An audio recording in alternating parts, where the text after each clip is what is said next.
conversations and connect with amazing women just like you. The event will be hosted by the fabulous Unatingai. Don't miss out on this opportunity to celebrate and elevate yourself. Get your tickets now at www.quicket.co.za for 550 Rand, drinks, food and a gift bag included. Plus, stand a chance to win an honor product. This incredible event is powered by independent media and the Honor 200 series. Be prepared to perform with Bridgestone. Purchase 2 or more tires at participating dealers and stand a chance to win your share of 2 million Rand worth of Samsung products ranging from phones, tablets and TVs. Enter now at bridgestone.co.za. T's and C's apply. Bridgestone. Prepare to perform.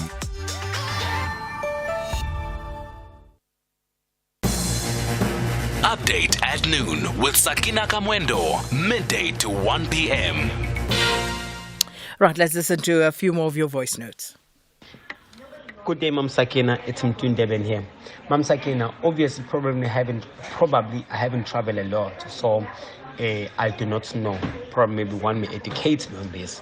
It's the crash between a motor vehicle and a train, or it still doesn't add up in my mind.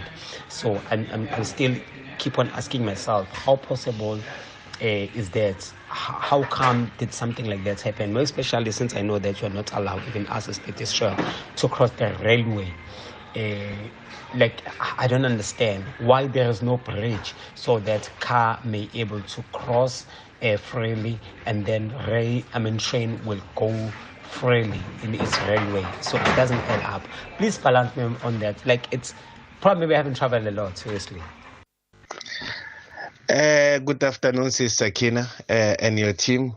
I think ANC now is the time to leave this matter so that they must focus to the internal ANC. There is a crisis in ANC because of people, they are not believe in ANC. They keep promising people things that we don't see. I think now is the time they must leave this matter of MK. They have a serious crisis, but they don't care about those crises. They promise people jobs, thousands, but they are busy fighting a trademark of MK. Why can't they leave that trademark? No, man, I'm asking myself who advised ANC members, but I don't blame them. They've been there for a decade. They are tired. They don't care. People are swimming in the pool of poverty. Unemployment is the serious problem. They don't care. We can survive by 350 and disability grant. It's pace in Matlosan. Good afternoon, Sakina. I disagree with the intelligence when they talk about the 95 Libyans who were arrested in Mpumalanga, which means that there's something that the intelligence is not telling us about these people. We can understand the way how they say it, but they're saying they did know about it, which means this thing started with the telecommunication from Libya to the airport. Things don't just happen. We are not told the truth. Brandma by Protea Glen. Good day, Mam Sakina. It's Mtundeben here. Mam Sakina, obviously, probably I haven't traveled a lot. So, a very good afternoon to you, Sis Sagina. Sis Sagina, may you please invite someone from the Department of Women, Youth and Persons with Disabilities to come and explain to us what is exactly their mandate? Because it seems as if they don't know exactly what they're doing there. When we go there to address our social issues, our daily social issues, these people are taking us for a ride. Sisagina, if someone who's working, who's currently employed, is always complaining about the interest rate and the price of food, what about us who are depending on a social grant? Sisagina, we are starving each and every day here. We are living in an oppressed country. This government is oppressing us, vulnerable persons with disabilities. We are going through a lot of challenges, Sisagina. May you please assist us, Sakina? Kazamula Koza Pretoria Social. Good afternoon, Sakina. Sakina, I mean, slowly but surely, the trust in the police is now coming back. We have faith that now they are taking the right direction, and it's all thanks to Abu Masemola. I hope that arrogant one, the previous Minister of Police, Ubheki Cele, is taking notes now of what he should have done when he was a police minister. Thank you. It's Martina from Bloemfontein. Well, thanks for those voice notes. Vugani Ngobo says, Sakina's KZN citizens who have been terrorized by criminals who are heavily armed, who are not scared to shoot at the police. I will say without any fear of contradiction that I support the use of deadly force of the KZN police of shooting criminals. We can't be held at ransom by these outlaws. And Siwani JC Kaunda says, the lack of political will is compromising us gravely when it comes to crime. During the World Cup 2010, police were everywhere and crime was nowhere to be seen. Why are they failing us now? Why can't the police minister apply for a curfew time? And those are some of your messages. If we have more time, we'll come back and look at a few more. But for now, let's park it there. And of course, we'll squeeze in, as I say, if we have more time. Update at noon with Sakina Kamwendo, midday to 1 p.m. Now, judgment has been reserved in the dispute over the logo and name of Umkhonto weSizwe Party. The Durban High Court was in session earlier today where the ANC is challenging the MKP's use of the MK trademark. Meanwhile, ANC Secretary-General Fikile Mbalula, speaking at the party's NEC meeting, says that former President Jacob Zuma's matter is almost final. Zuma has been expelled not by the SG but by the disciplinary committee of the ANC. The job of the SG in terms of the ANC constitution is to announce the decision.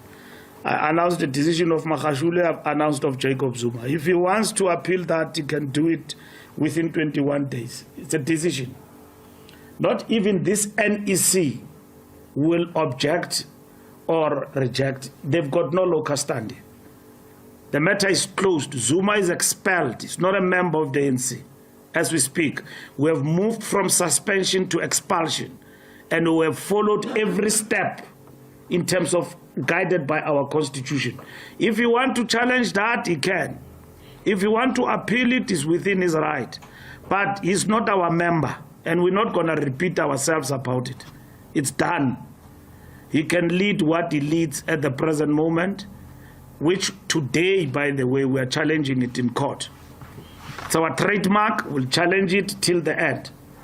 We're in court appealing that decision, erroneous decision of that judge who even ran away from reading the judgment and gave it to the clerk of the court to read it, and so on. We're challenging that decision because in terms of the trademark law in this country, we've got grounds to challenge that, and we're going for it as we speak now in Durban. And that was ANC Secretary-General Fikile Mbalula speaking at the party's NEC meeting earlier today. So for the latest on the developments in the Durban High Court, we have Zoleka Kodashe joining us now. Zoleka, you've been monitoring this case for us. Let's briefly start by taking us through what has happened so far in this case. Good afternoon, Sakina, and good afternoon to the listeners. While I was listening to Fikile Mbalula's clip relating to the grounds upon which the ANC has approached the KZN High Court in Durban. Now, that's one of the contentious issues that was ventilated in court, the jurisdiction of the High Court to adjudicate upon this matter, right? Now, you'll remember that when this matter was ventilated in the same court earlier this year, jurisdiction was also something that came to the fore, right? And basically, what the ANC is arguing is that the High Court has the jurisdiction to adjudicate on this matter because it's based on passing off in common law and as well as an infringement of the Trademarks Act. Now, the passing off in common law relates to the misrepresentation of an association between two parties, right? So at the time, the ANC was arguing that this misrepresentation would lead voters at the ballot box to believe that there's an association between the MK party and the ANC, right? And that was the argument that was made. And so the MK party, on the other hand, argued that the ANC erred when it actually approached the High Court on this matter because they had invoked Section 16 of the Electoral Commission Act when they complained to, or later complained to the IEC relating to the registration of the MK party based on the name, right? And so according to the Act, after you take such a step, you would then go to the Electoral Court because it's a system, right? You would go to the Electoral Court to appeal or review the decision that has been taken by the Electoral Commission. Because the jurisdiction of the Electoral Court is determined by that they review or appeal decisions that have been taken by the Commission relating to electoral matters. So that's what the MK party was arguing. And instead, the ANC sought to challenge the legality of the registration of the MK party at the Electoral Court.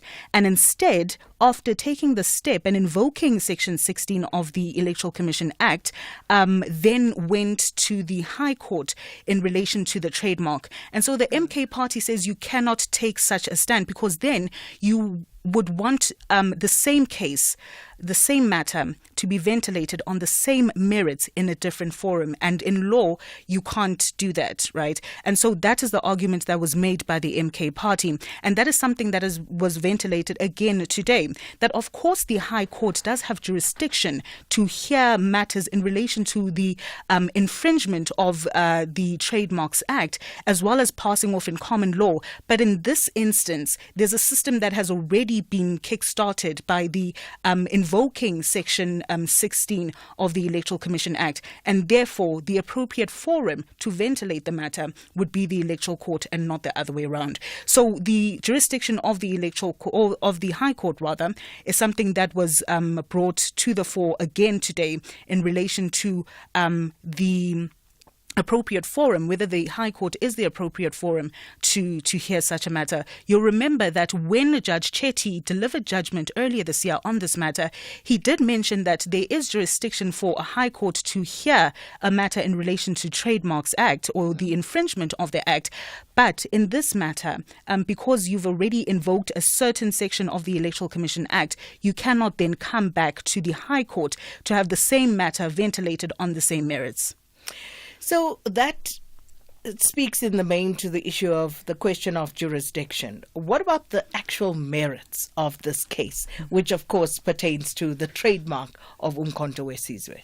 Well, Sakina, you'll remember that when the matter was initially heard, and this is something that the ANC, the legal counsel for the ANC, has also argued about in court today, that initially, when they argued, they said that the use of the MK name as well as the logo would confuse voters. What they're saying today is that that is not, essentially, it's not limited, right, to the election period. It's not limited to the 29th of May and would continue because you would have further by-elections, you'd have rallies, you'd have further conferences, for example, right, that would essentially mean that the MK party would still use the name and the logo. But it says today that it's not limited and that the court erred when it made that finding that voters would not be confused, right? But you'll remember that when the ANC brought this application before the court, it was on an urgent basis, right? And because of that urgency, they had cited the elections, that voters would be confused at the ballot box because of that passing off, the misrepresentation of the association between the MK party and the ANC. Now, the MK party, on the other hand, today in the appeal, saying that you cannot seek to have new merits ventilated in an appeal. Of course, in law, it's the judgment is based on the pleadings that are before the court, right? And so because the matter has already been ventilated and you're seeking an appeal, you cannot now seek to have new matters or merits being ventilated on the same matter that was already adjudicated upon. So those are some of the issues. But also, Sakina, before I forget, on the jurisdiction that was mentioned by the ANC, they did say what they're seeking in this appeal is interdictory relief. So it's to stop the MK party from continuing to use the MK name and the logo, right? And that essentially the Electoral Commission and the Electoral Court would not have the powers to stop that from taking place, or the continued use of the MK party, of the MK name and the logo. Instead, what those two bodies or institutions can do is instead deregister the party, for example, or have the party using the name. Zoleka, thank you so much. And so where are the proceedings at now, and when are they back in court? Well, judgment has been reserved in the matter, so now we await the pronouncement by Judge Chetty on what he has decided on the matter. Right, and of course we have to wait. That's where it's at. Thanks so much, Zoleka Kodashe, our reporter, watching this story for us, the latest developments here with regard to that case between the ANC and Umkhonto weSizwe Party over the trademark of MK. Divas in Concert, a monumental event, a captivating celebration featuring Simpiwe Dana, Thandiswa Mazwai, and Makazi. Hosted by the ever-charismatic RPC. Join us on the 10th of August from 10 a.m. until 6 p.m. at Max Park Sports Complex. Tickets are available now at Web Tickets. For a chance to win tickets, follow the Star newspaper at @the_Star_News on Twitter. SA Schools football comes alive on the 9th and 10th of August 2024 at Sarah Park, Wits University for the SA Schools National Championship from 9 a.m. daily. The best under-15 boys and girls representing their province's school teams will battle it out to try and be selected into the under-15 schools national team. Bring your family and camp-chairs to support your provincial under-15 team. If you're not in Gauteng, catch the games on SABC Sport on DTT Channel 4 and SABC Plus. For more details, visit safa.net. SABC Sport. For the love of the game. Sakina Kamwendo on SAFM. Now, Transport Minister Barbara Creecy has expressed shock and extended condolences to the families of 6 children who lost their lives in a crash involving a bus and a train at a level crossing in Middelburg in Mpumalanga. 20 learners were taken to the nearest hospitals in Middelburg and Emalahleni. And this is one of the biggest crashes involving a scholar transport bus in the country. Mutsibiwa Munareng reports. 6 learners were killed in a crash involving a school transport bus and a goods train on the R104 road near Mafube village between Arnott and Wonderfontein in Middelburg. According to reports, the bus driver crossed the level crossing while the train was too close. Mpumalanga's Department of Community Safety and Security and Licensing says the bus driver fled the scene after the incident. 20 learners were left injured.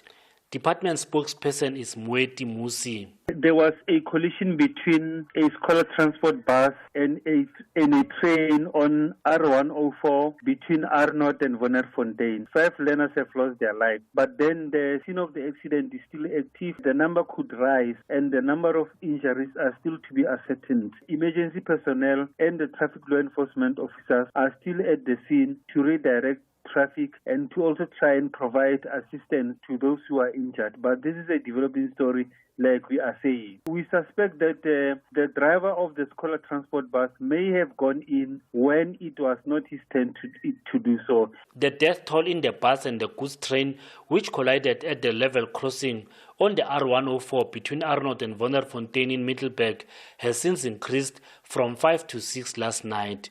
Mpumalanga's Department of Education spokesperson is Gerald Sambo. We have learned with great shock of an accident involving a scholar transport bus with a train ferrying learners from Morelek, a primary school, to a village called Mafube around Wonderfontein in the Emakazeni local municipality. We are currently from the scene, and according to the report from the police, we have 6 learners who have succumbed to the injuries sustained from the accident. And some of the learners have been rushed to the nearby hospitals in Middelburg and some in Belfast and some in Witbank. Meanwhile, the Deputy Minister of Transport, Mkhuleko Hlengwa, MEC for Community Safety and Security and Liaison, Bridget Masinga, and Mpumalanga's MEC for Education, Kathy Dlamini, are expected to conduct a site visit of the crash scene. They will also visit the injured in hospital. Mutsibi wa Manareng, Mbombela, Mpumalanga. Afternoon, Sakina. Sakina, after every security training completion, SIRA issues certificates, endorsing that the certificate is authentic. Now, in this scenario, SIRA seems to be clueless of what was happening on that farm. So they're just going to issue certificates, graduation, without knowing what exactly type of training that was being given to that individual. It's so strange to me. Somebody knows what was happening there. They know, even the ANC knows.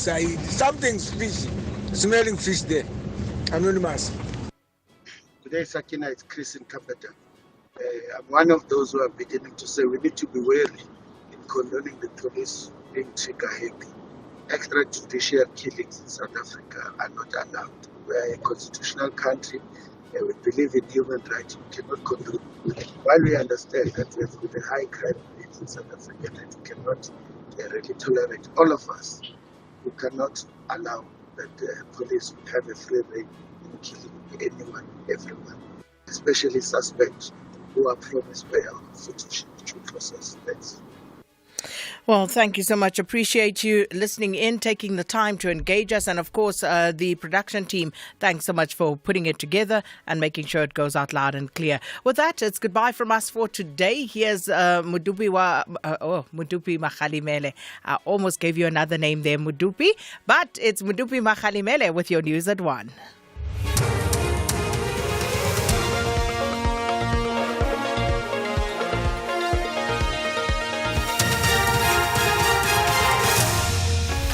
Thank you very much, Sakina. The top stories this hour. Ministers arrive at the Mpumalanga crash site and the U.S. reacts to the recent assassinations in the Middle East.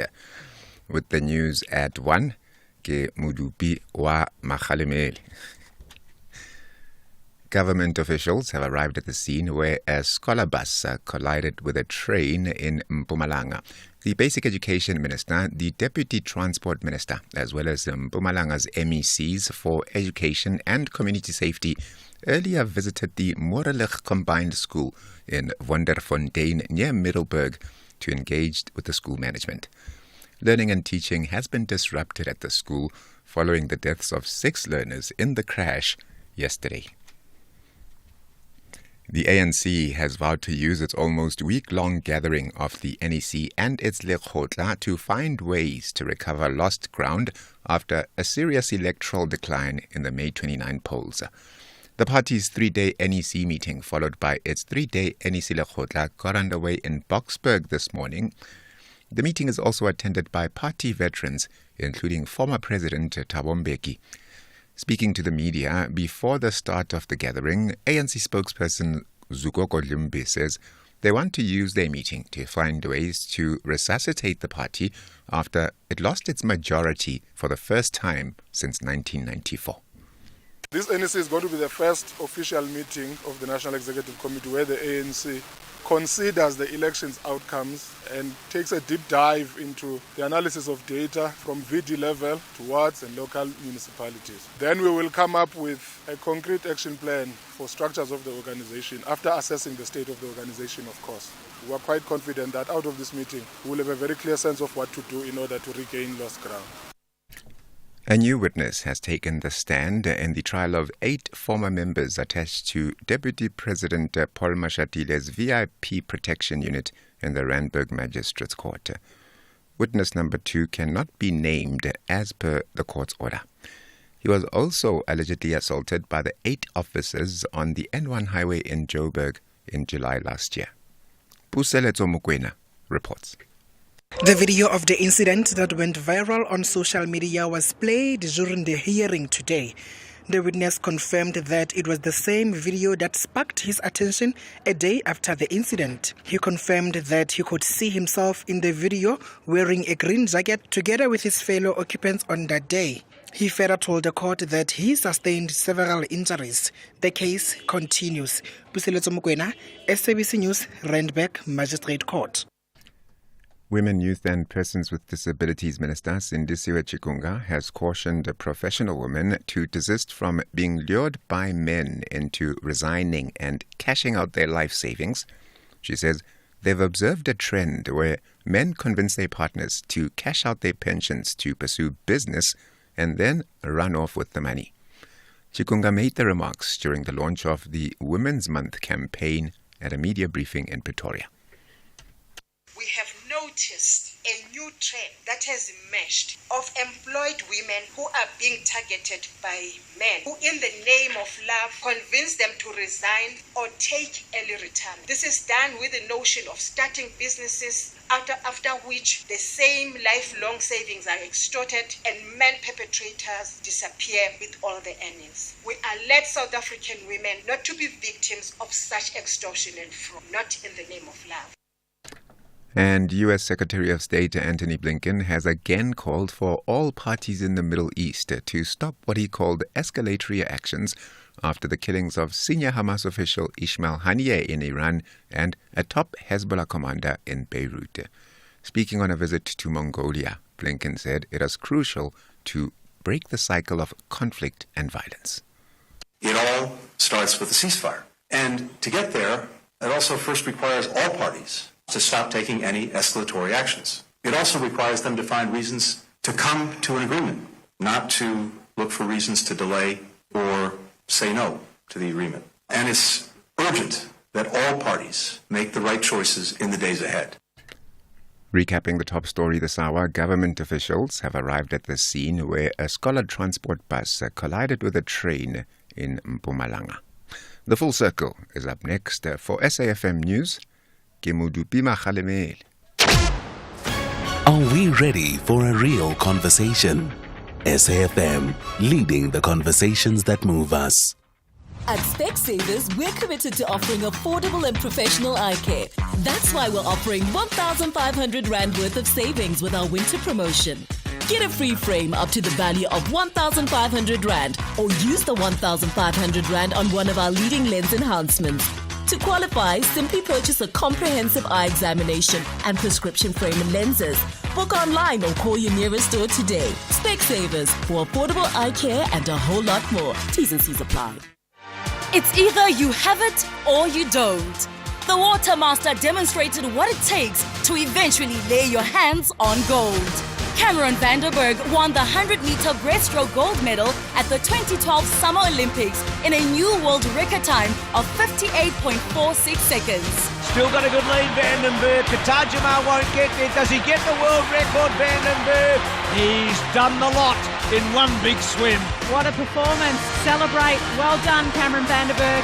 South Africa wins gold. Vanderberg also represented South Africa at the 2008 and 2016 Olympics. He has won numerous world championship medals since his debut in 2007 when he took a bronze. Magical moments of the Olympics. Brought to you by SABC Sport, proud broadcaster of the Olympic Games Paris 2024. For the love of the game. The Full Circle with Bridget Masinga, Monday to Friday, 1 to 3 p.m.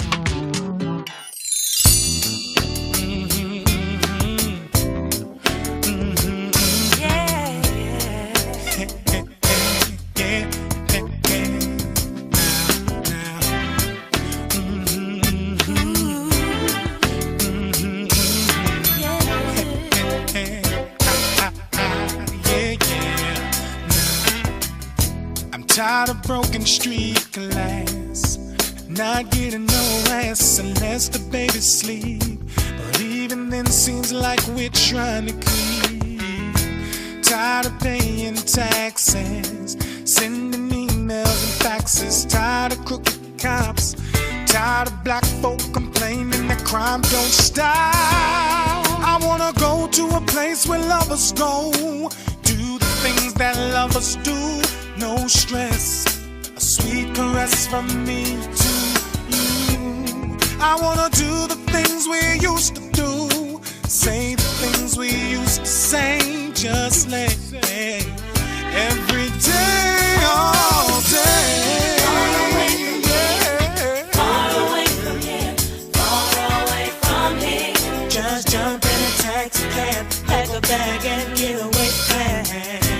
Far away from here, far away from here, far away from here. Just jump in a taxi cab, pack a bag and get away fast. Tired of late subway trains, tired of undeserved fame, tired of watching something on the TV doing nothing. I'd rather be looking at you, I'd rather be laying with you. And I don't wanna forget all the love we captured the day we met. I wanna go to a place where lovers go, do the things that lovers do. No stress, no, a sweet caress from me to you. I wanna do the things we used to do, say the things we used to say, just let every day, all day. Far away from here, far away from here, far away from here. Just jump in a taxi cab, pack a bag and get away fast. Far away from here, far away from here, far away from here. Just jump in a taxi cab, pack a bag and get away fast.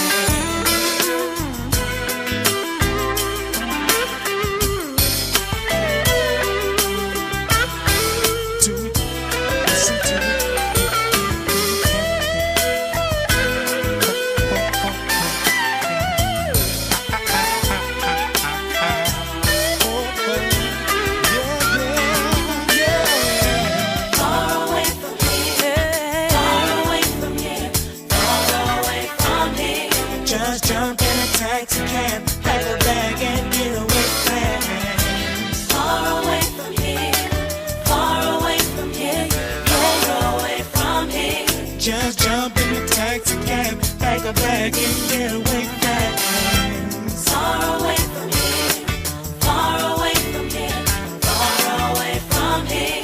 Just jump in a taxi cab, pack a bag and get away fast. Far away from here, far away from here, far away from here. Just jump in a taxi cab, pack a bag and get away fast.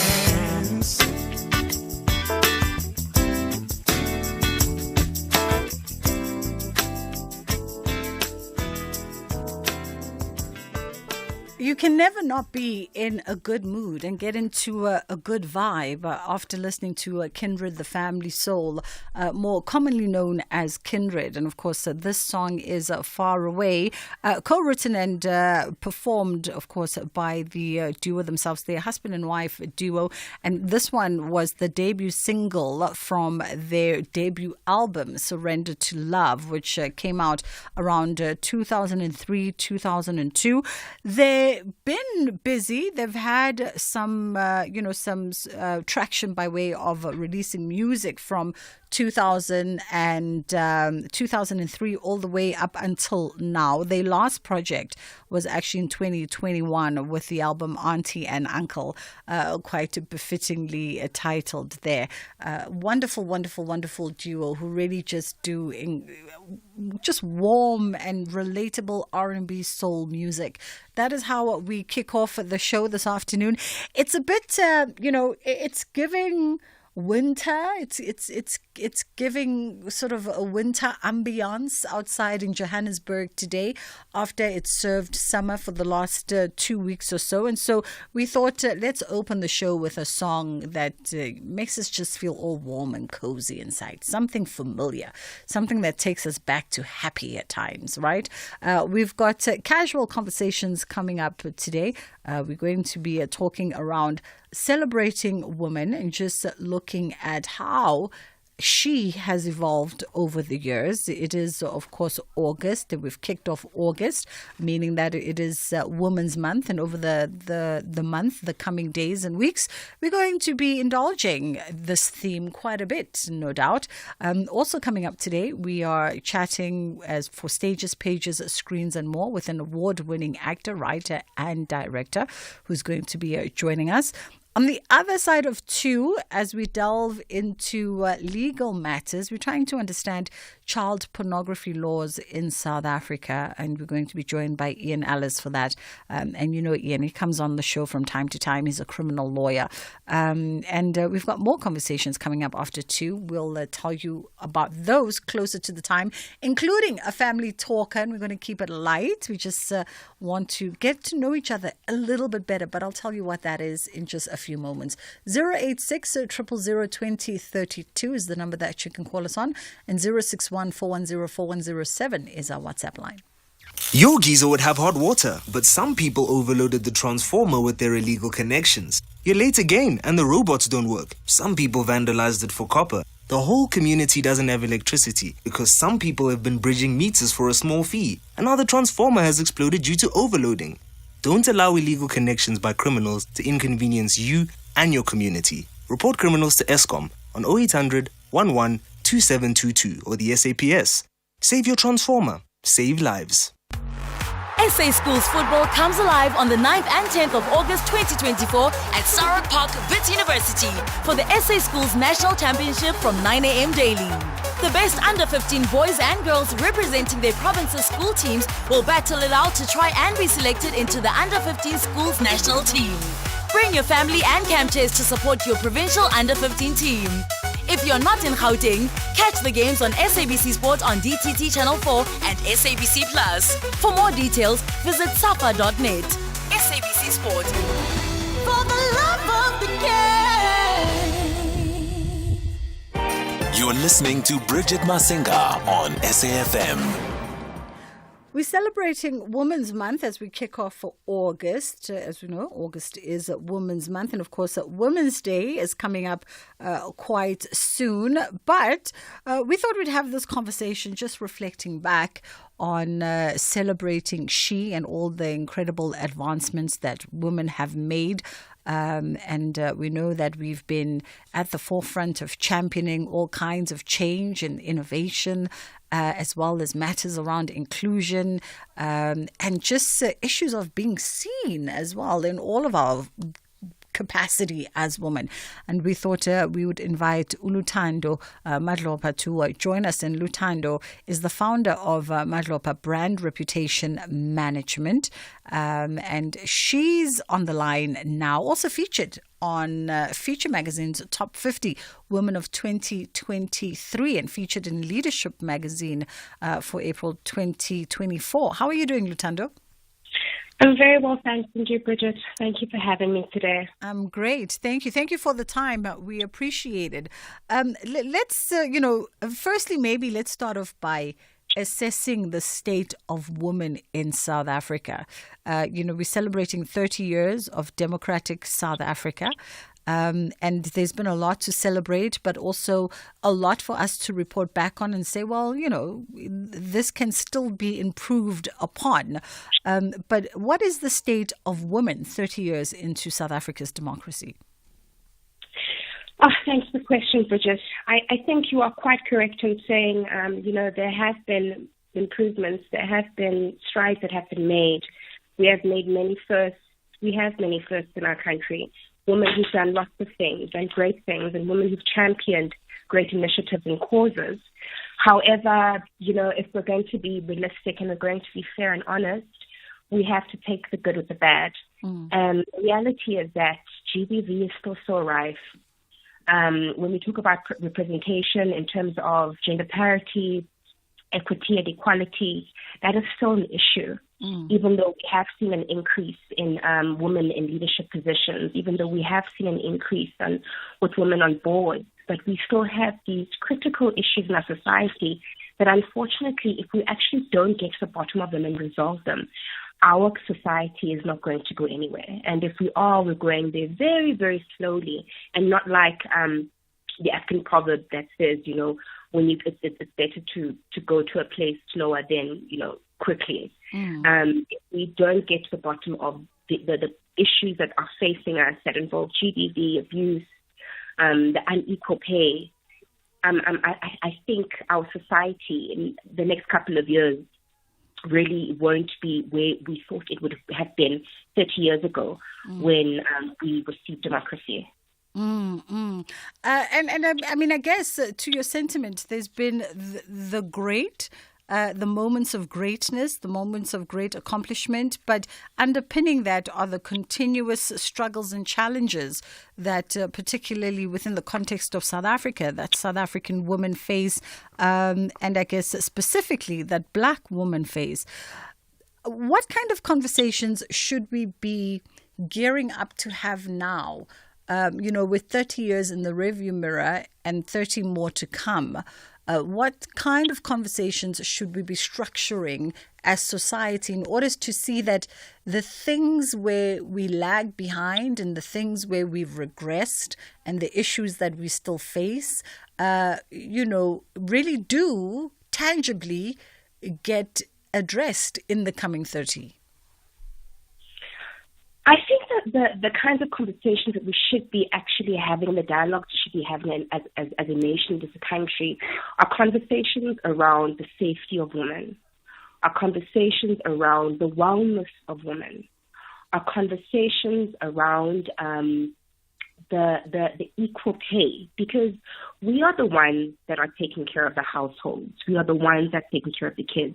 And if we're not getting paid, like everyone else is, how we are then supposed to take care of our children, our homes, and ourselves? And this also then goes to wellness. If we are not having conversations around wellness, how are we as women expected to lead in organizations, be mothers, be sisters, be everything to everyone, but pouring from an empty cup? And I think it's one of our biggest problems in our country currently is that as women, we're expected to do so much and be so much as well because, we're Black women, so it's Black girl magic time. And we've been told that we have so many opportunities and we have all these things at our disposal. However, without that wellness check, without that mental health check, how are we actually doing? And there's a conversation that we're starting to have, but we're not really having them either. We shy away from them. And I remember when I was doing Women in Politics and in Mental Health series during the election campaign, I interviewed a couple of female politicians. And I asked each of them, and I was like, in your party, is the conversation of mental health a topic? And 90% of the women said no. So without these kinds of conversations, what kind of future do we purport to have? And what kind of children are we wanting to have? You know? And what kind of society are we hoping for? Because if our mothers are not well, if our sisters are not well, clearly the state of the country, the state of leadership also cannot be well, because women are the epicenter of this nation. And when you talk about the state of women, right, and women not being well, it speaks to the physical wellness, the mental and psychological wellness, over and above just the financial wellness of women.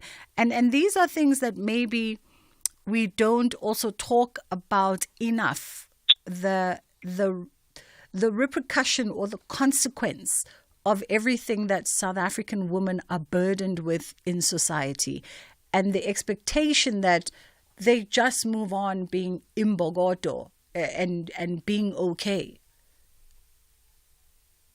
Yeah. So, even with that phrase you just made there, the imbogoto phrase, I actually don't like that word. Yeah. Because what I believe is that, yes, but I think over the years we've actually become rocks ourselves because we have taken up so much, and we have, we've decided to keep all these things in. And as you're rightfully saying, we don't have conversations. We're not open about our actual state of being physically, mentally, and spiritually. And when we do try have these conversations, it's always like, oh, women want people to feel sorry for them. You know, isn't it enough that you guys get airtime here? Isn't it enough that you guys are now getting board positions, you know? What more do you want? And I think the biggest thing that South African women just want to be seen and heard. You know, it's not even about the paychecks anymore. Yes, it will always be about that because we have families to feed, but we're honestly tired. We're scared. Jogging down the street is not safe, whether it's at 6 o'clock in the morning or it's at 5 p.m. in the evening. Picking up your children from school isn't safe. We're constantly looking behind our backs. And then you have to come home, and then there's also other familial issues that we're dealing with. It's a lot for us. And I mean, there are platforms and there are places that have made it, that have created safe spaces for women, but there aren't enough, and we're not having enough of these conversations about the needs of women beyond finances. Yeah. And I think the other sentiment, you know, and by the way, I also have had my own reckoning with this sort of concept of imbokodo, because it reinforces that social thinking that Black women can, particularly when we talk Black women can face or have the capacity to face challenge, to face adversity, to deal with hardships, and so it's okay. On the flip side, the understanding is it's okay if they go through turbulence because they have the grit to deal with it. And the challenge has been from a lot of women in various corners. I remember, you know, recently Celeste and Dooley being in conversation and saying, no, I reject the term of mbokodo because of all of that. And I deserve to be soft as a woman and as a Black woman. I deserve to enjoy the luxury that other women from other races enjoy, being treated like princesses and being approached like queens and being afforded the soft genteelness of life, you know, whereas it's not something that when we picture Black women in society, it's not something that is the preserve of Blackness. No, 100%. And, you know, we, as Black women, we want the soft. We want leisurely things. We want to rest. And rightfully so, as Celeste was saying, these are not luxuries. These are things that we actually deserve purely because we're alive and purely because we do so much for society and for our nation and for our families, you know. And I think what really touches me the most, Bridget, is that a woman can be abused at home and having to go into the workplace and face whatever issues she has to face there, and then just being a Black woman on her own, and then still be expected to take up on so much more without a break. That doesn't make sense to me. I'm not sure when Black women became robots. Yeah. Or maybe I missed the part where when God created us, He did not create us with the needs and wants of other races and other women and other people. Because the way we are treated as Black women, we're treated as if we're like wood, bark, concrete, tar. And no one takes care of these things. You know, these are things that people throw things on them that, and unfortunately, you know, there are some gentlemen that pee on the side of the road and they pee on walls. But we're treated like that as women in this country. And my thing is, but why? Who gave men permission to treat us like that?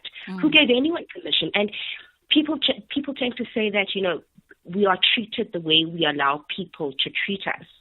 I find it very, very hard to believe that over 100 years, Black women have allowed this willingly to be treated like dirt, to be treated like nothing. It's absolutely impossible. We cannot say that as a collective that we have allowed this to happen. So how then has it happened so often? And that is very much a pertinent question. 086 000 2032, by the way, is our number. Just to remind you, and 061 410 4107 is our WhatsApp line. If you'd like to send a WhatsApp voice note and maybe share your thoughts and your perspective on this conversation. We're having a conversation as we enter August Women's Month and celebrating all things women. And it's important for us to reflect on the state of women in South Africa, and particularly on Black women, in the context of everything, in the context of all the recurring and running themes that we see on our news outlets, the challenges that we face, the burdens that we carry and bring to every situation, the responsibilities that are leveled on the shoulders of women in this country. And of course, the uniqueness of particular experiences when we start drilling down into a Black woman's experience versus a white woman's experience at times could be chalk and cheese based solely on the fact that she is a Black woman. And so she's not afforded certain privileges and freedoms and leisures. And hence we bring up this theme around Black women being afforded the right to just softness. And we're not talking about it in the context of what we see on social media, in the context of things, material things, but in how we treated them, in their deserving to be treated as princesses and nurtured and protected. We'd love to hear your thoughts on 086 000 2032. But for now, though, Madupi is standing by with the headline news. Thank you very much, Sister Bridge, and a very good afternoon. In your headlines this hour, Mpumalanga Roads and Transport MEC Thulasizwe Thomo says if allegations of the driver sometimes drinking alcohol and smoking in front of the learners are proven to be true, then the full might of the law will take its course. The 95 Libyans who entered South Africa in April are due back in court next week. And Israel's military says it has confirmed that Hamas's military chief, Mohammed Deif, was killed in an airstrike in the Gaza Strip last month. I'll be back with a full news update at 2. Bridget Masinga on SAFM. As we talk to my guest this afternoon, Luthando Madlopa, who is the founder of Madlopa Brand Reputation Management, something that was born and rose to the challenges of COVID. And she's become really a force in the world of strategic communication and crisis management. We are celebrating Women's Month with a Vulumlomo conversation, today being the 1st of August. And you know that South Africa commemorates Women's Month in August as our way of paying tribute to the more than 20,000 women who marched to the Union buildings on the 9th of August in 1956 in protest against the past laws to women. And of course, the government of South Africa then declared August Women's Month, and specifically the 9th of August is celebrated as Women's Day. So we'd love to hear your thoughts. If you have thoughts on this conversation, on 086 000 2032 and 061 410 4107. And because, Luthando, we live in a society that is fluid and consistently changing, and, you know, if social behavior is impacted by so many variables, when we enter the theme of Black women deserving softness, particularly Black women deserving softness and challenging this notion of being imbogoto, a lot of people rebut that and say, oh, so you guys just want material things. And you go, that's not the concept. That's not the argument. The argument is the nurture, the care, the consideration, the knowing that by virtue of my skin color does not mean I'm not deserving of those things. That is what we term the princess treatment, not your ability to shower me with material,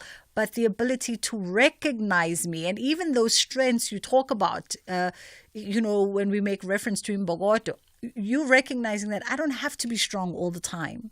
And as a black woman, I deserve to just be fragile and vulnerable and know that society has my back. But here's the thing, Bridget. I don't think society has our back. Mm-hmm. And I don't think society has had the back of the black woman ever, if I'm going to be honest. Yeah. And have this conversation. If you're going to be realistic and honest and have these conversations, society doesn't have our back.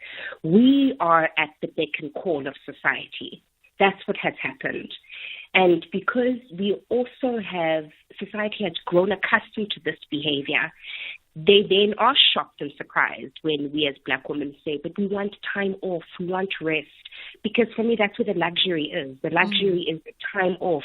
They're being able to have, for example, there's a lot of memes that are going around. Yeah. Slow mornings, time to read, time to go to the park, time to just sit and do nothing. We don't have that. We're constantly up and about, up in arms. If we are not trying to solve for economic crisis, if we're not trying to solve for GBV, if we're not trying to solve for the community that is not eating, if we're not trying to solve for Abakoko and Abamkulu who did not get their pension, if we're not trying to solve for soup kitchens, this has become our life and our daily life constantly. So I don't know. It bothers me that in 2024 we still have to have these conversations where we say to society and to the public that as black women, can we just have a break? Yeah.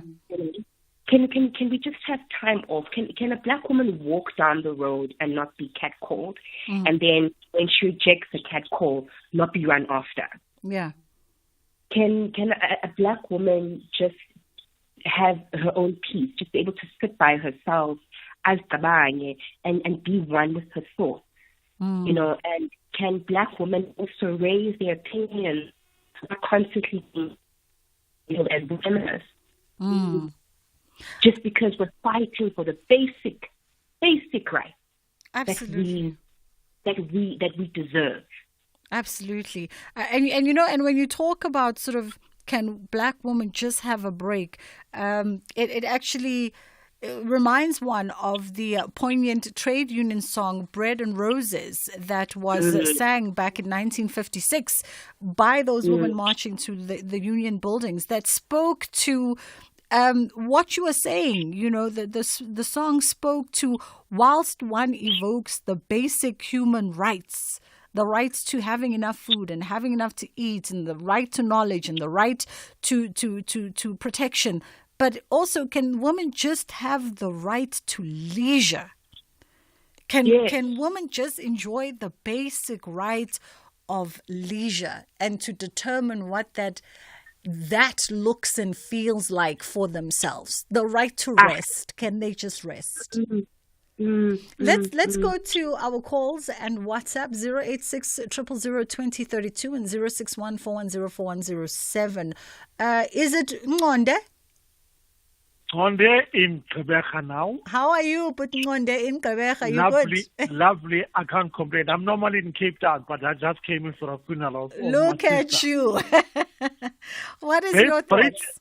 Bridget, if you recall, back in 1956, the women marched to J Street in Pretoria, and you've got one woman surviving, Sophie de Bruyn. I think that term in Mbogoto came from there, right? However, in contemporary South Africa, I think, it should not be applicable, to every woman, okay? Because there's no homogeneity in every human race. I remember Tunzi, the former Miss Universe from this region. Uzozi. She said, when she was being interviewed by that American, I just, misplaced his name now, she said, women must take up space, all right?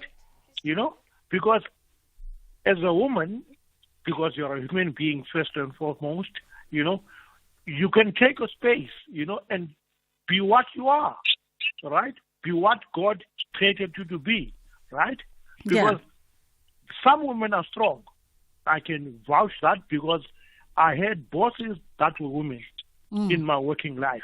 And they were just competent, all right? But I believe men feel emasculated by this woman power. Yeah.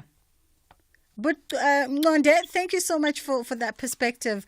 Definitely, we understand when you say that, it's not homogenous. I just think perhaps the concept of Mbogoto, like you say, at that time in 1956, and since there's been some evolution, not without struggle and burden, and women now just want to emphasize that, yes, while we have the fighting spirit, and whilst we have those survival skills, can we also conscientize ourselves?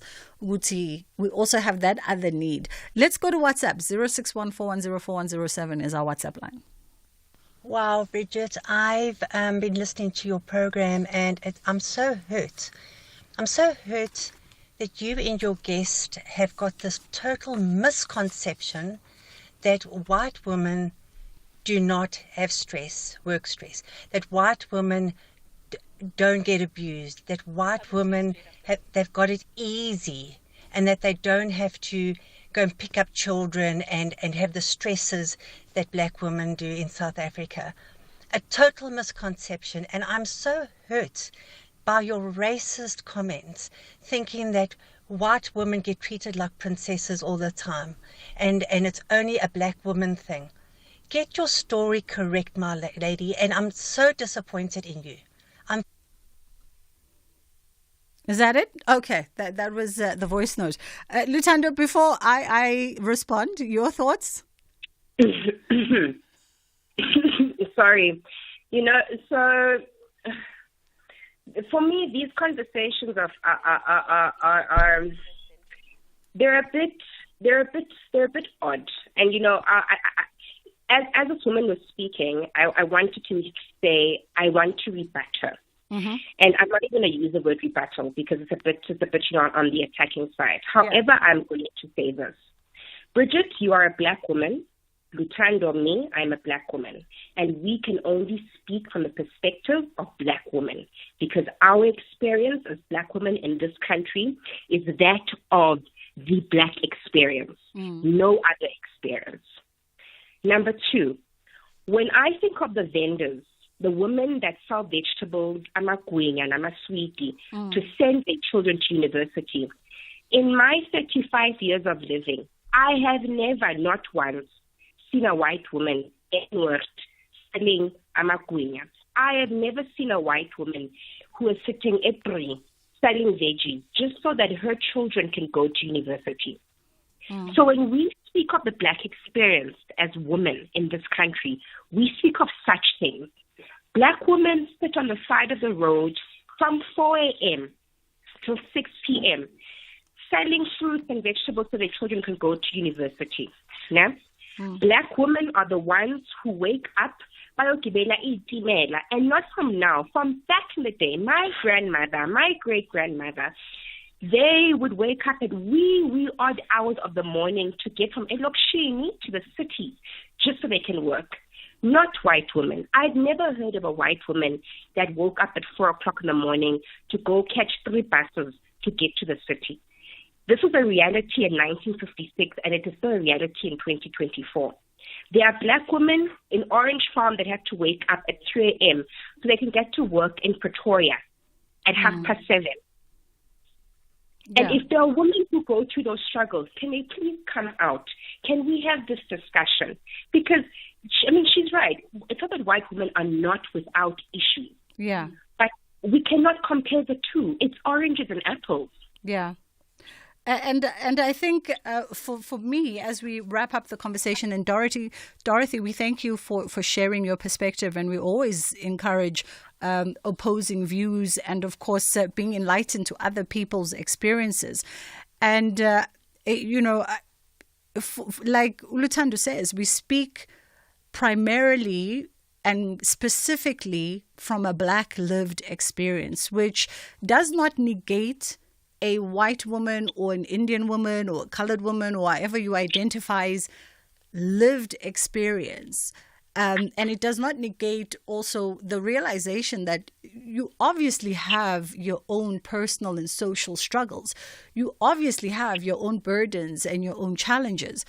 However, though, if we had to contextualize it against the history, as Lutando alludes, against the history of the lived experience in South Africa, on the African continent, in the United States of America, where Blackness exists, systematically and consciously, Blackness has been relegated to the fringes of survival, and more specifically, the Black experience of, the experience of a Black woman in particular. And this is not just something that we say because maybe we're just trying to cast stones, but this is something that history books say, this is something that present books say, this is something that statistics and data reinforces. A Black woman's lived experience is that of being thrown on the fringes of survival, of being discriminated against, of being marginalized, of having to fight for her very existence in every corner that she occupies. Every corner that she occupies, in every role that she answers to, as wife, as mother, as daughter, as employee. And the conversation is not to say that this totally erases your experience, your burdens, your challenges, the hurdles that you've had to go through, but it's also a conscious realization that as a collective, our experiences are on opposite sides of the system, completely opposite side of the system. And as a collective, our existence as Black women is not getting any better just because we hold political power as a race. It's not getting any better. And that is just the reality of this situation. So we are not saying, and I think, Lutando, all Black women would be in agreement even that we'd love, our sisters from other races to also conscientize themselves of the Black lived experience, and maybe walk 10 kilometers in the shoes of that mama that woke up at 2 o'clock in the morning to go sell 2 Rand, 5 Rand, 10 Rand oranges and apples on the side of the road so that she can afford the tuition of her children's school fees, and just barely making it with a system that continues to oppress her every single day. Yes, beginning of the year, I was having a conversation with a white lady, a group of white girls, some white girlfriends, and we were all talking about how I'm still in the process of completing my law degree, and the one girl was like, "No, but friend, you don't have to," and I'm like, "No, guys, I'm not like you. I'm a Black woman. To get taken seriously in this country, to get taken seriously in any profession, I need a qualification." Unfortunately, I don't have my white privilege to back me up on this one. I might have privileges as a Black woman, but without that paper, without that qualification, without that degree, no one will ever take me seriously. I won't get the same jobs as you guys get. I won't get the same clients that you guys get, purely because of that paper. It's things that small that unfortunately our white sisters don't understand. Our lines are open on 086 000 2032 and 0614104107 is our WhatsApp line. We got a message that says, "Afternoon, ladies, to pay tribute to all women as we will be celebrating Women's Month. Let us empower them, show them love and appreciate them. Women are anchors of society." This comes from Tumelo Mulife from Lamontville in Durban. Let's also go to WhatsApp. So you are more than welcome to share your WhatsApps as well. Hi, Bridget. This is Anonymous from Mpumalanga. When we are talking about women being in Bogoto, you are reminding me of something that I once asked my mother-in-law to say. In Sepedi, they say, "Musadu uswara tipa ka bogaling." And I said, "Why must a woman swara tipa ka bogaling? Because it's going to hurt you. So I said, no, I don't want to be that kind of a woman. I will never swara tipa ka bogale.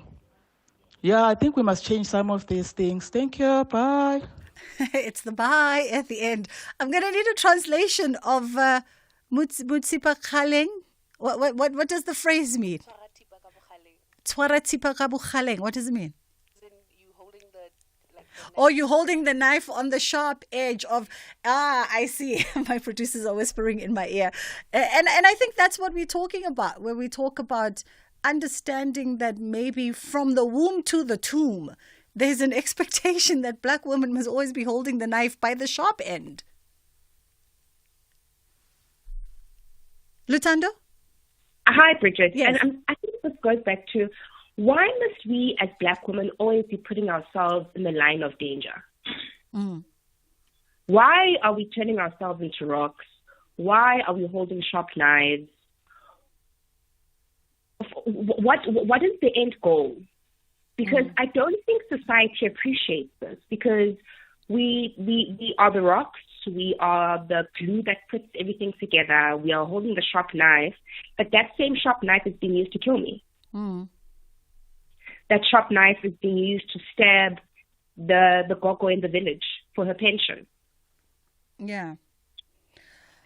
So this is my thing. I think that the lady in the WhatsApp is 100%. I think we need to change some of these things that we have, these terms that we have coined over the years. Yeah. They no longer work in 2024, and they're very, very impractical. Because what we are literally saying is that black women, go put your life in danger so you can be seen. Lutando, we have to wrap it there for this afternoon, but thank you for the conversation. Much appreciated. And that was our Volumlomo Women's Month conversation. We'll continue to explore the theme of celebrating and honoring women for all of their diversity as the month continues to unfold, and perhaps even challenging our own perceptions, mine included, on everyone's lived experiences, and coming to, hopefully by the end of the month, a reckoning that we are better off as allies and better off in support of each other. And it's not a she versus she, it's a understanding that Lutando, Bridget, Dorothy, we all have a different experience. It's just gone 10 to 2 o'clock. It's time for us to get into Kids Corner. Oscar and Emmy winner Kevin Costner is John Dutton, a sixth-generation homesteader and devoted father. John controls the largest contiguous ranch in the United States, operating in a corrupt world where politicians are compromised by influential oil and lumber corporations and where land grabs make developers billions. Shifting alliances, unsolved murders, open wounds, and hard-earned respect puts Dutton's property in constant conflict with those it borders, an expanding town, an Indian reservation, and America's first national park. Channel your inner drama with Yellowstone, Saturdays at 9:30 p.m. only on S3. Open up. Here he comes. Hello, guys. You're so dramatic. Hey, bro, it's not me. It's the extra styling kit. The leather seats with the red finish. It's the tow bar, all coming standard with my red Isuzu badge. Wow, now that is extra. Why be standard when you can get the all-new Isuzu D-Max X Rider from just 8,742 Rand. Prime less 3.5%, 0% deposit, 40% balloon, and 72 months to pay. Get yours today. Finance is subject to approval. Isuzu Finance, a product of Westbank, a division of First Rand Bank Limited, an authorized financial services and registered credit provider. You wouldn't think of him without thinking of gold. Wade van Niekerk won gold and broke Michael Johnson's 17-year-old world record. He's putting away. It's an unbelievable victory by a huge margin. A century of history at 43.03. Van Niekerk's performance at the men's 400-meter final will undoubtedly be remembered forever. Although he was running blind in lane 8, considered the worst lane on the track, the 24-year-old rider gave it his all and broke a 17-year-old record and won gold at the same time. South Africa left Rio with 10 medals and numerous first times. The country's athletes wrote their stories into the Olympic history books and will forever be admired for their achievements. Magical moments of the Olympics, brought to you by SABC Sport, proud broadcaster of the Olympic Games Paris 2024. For the love of the game.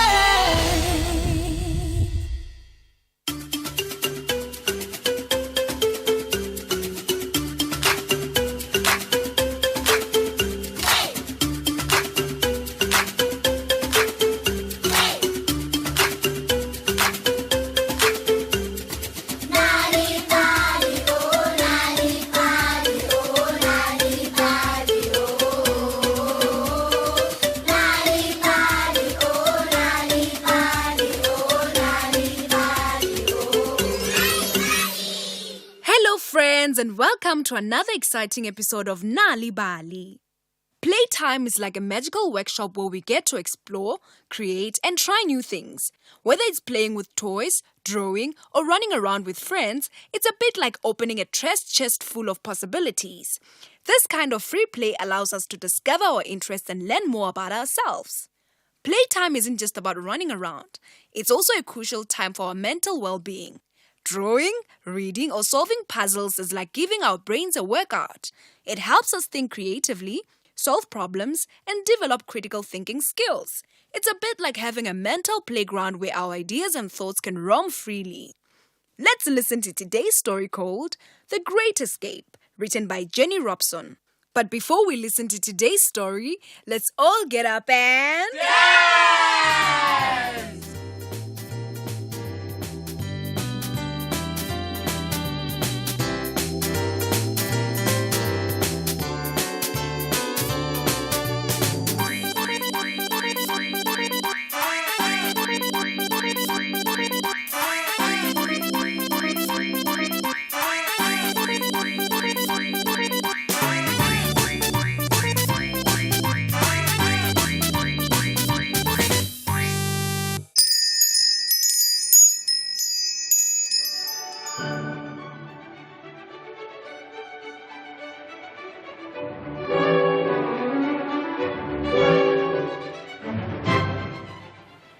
There was once a striped mouse named Moggy. She lived in a house under some rocks in a stony desert. In the springtime, all the beautiful flowers bloomed. They made the desert look like it was covered in colorful carpets. One spring morning, Moggy had someone calling her name. Moggy, Moggy, come and play. The sun is shining and the fairy flowers are all open. It was her friend Gideon. Moggy loved playing with Gideon. He was a spotted gecko and he was so funny. He had the funniest toes that looked like little bubbles on his feet.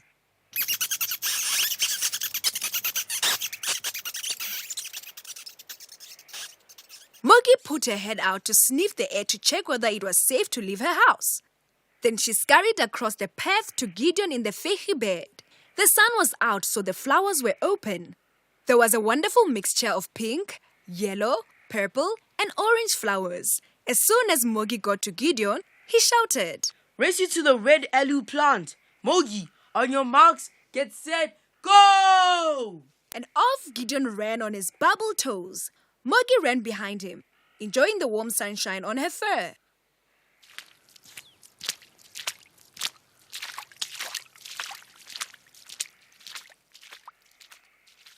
When they reached the red aloe, they looked back to see how far they had run. In the field of flowers, they saw an animal with striped grey fur crouching down. It was Claw the mean wild cat. Claw was stalking them. "Run, Gideon, run!" squeaked Moggy. She scurried back to her house as fast as she could. When she was safely inside, she peeped out to check that Gideon had escaped too. Yes, there he was, scampering up the big rocks. Right to the very top. How did he do that? How come he didn't fall off? Where was Claw? Moggy saw Claw sitting at the bottom of the rocks looking up at Gideon. Claw's tails flicked crossly. Left, right, left, right. The next day, Moggy and Gideon were sitting in the flowers. Gideon was enjoying the warm sunshine on his skin. "That was a great escape, Gideon," said Moggy. "How do you do that? How do you run up a flat rock all the way to the top, especially without falling?" Gideon smiled and did a little gecko dance. "It's a gecko trick with my bubble toes," he said. "It's a very clever trick," said Moggy. "Claw was so cross that you got away. Did you see his tail flicking angrily? Left, right, left, right." Suddenly, a dark shadow fell across the purple flowers, blocking out the sun. Moggy and Gideon looked up and saw Claw watching them.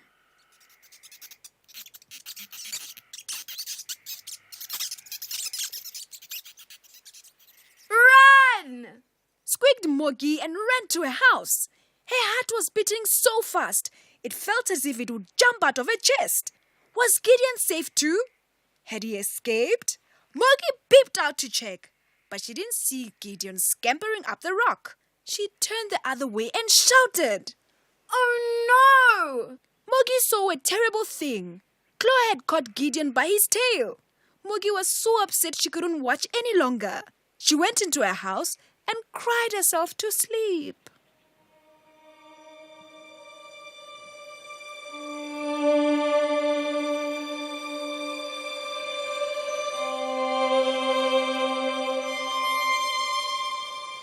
The next morning, the sun was shining again.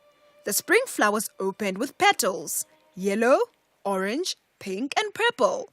But Mogi stayed in her house. She was too sad and scared to go anywhere. From outside, she had someone calling her. Mogi, come and play. The sun is shining and the flowers are all open. Gideon? Gideon! Mogi couldn't believe her ears, so she peeped out. It was Gideon, smiling his gecko smile and dancing on his bubble toes. Mogi scampered to him. I saw Claw catch you by the tail. How on earth did you escape? She asked. Claw caught my tail, said Gideon. But he didn't catch the rest of me. What do you mean? I'm confused, said Mogi. Gideon explained. My tail came right off. It moved and bounced and twisted all by itself.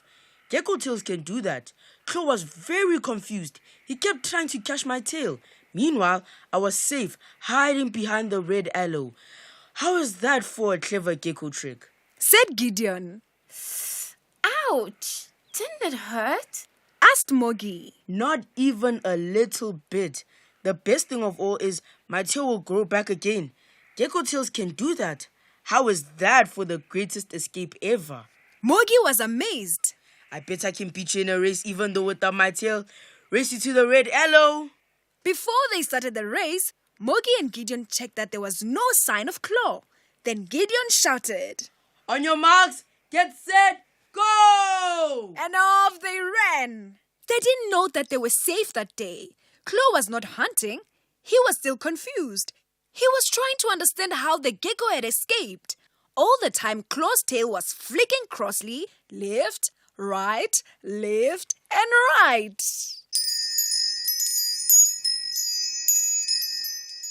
And so we come to the end of another Nalibali story time. Today's story was called The Great Escape, written by Jenny Robson. Did you know that reading and telling stories to children at home can help them do better at school? If you want free stories to read to your children or for your children to enjoy on their own, visit Nalibali website www.nalibali.org or Mobi site www.nalibali.mobi. You will find stories in 11 South African languages, as well as tips for reading and sharing stories with your children to grow their potential. Also look out for the bilingual Nalibali Reading for Enjoyment supplements with great children's stories and activities available in newspapers. Nalibali, it starts with a story.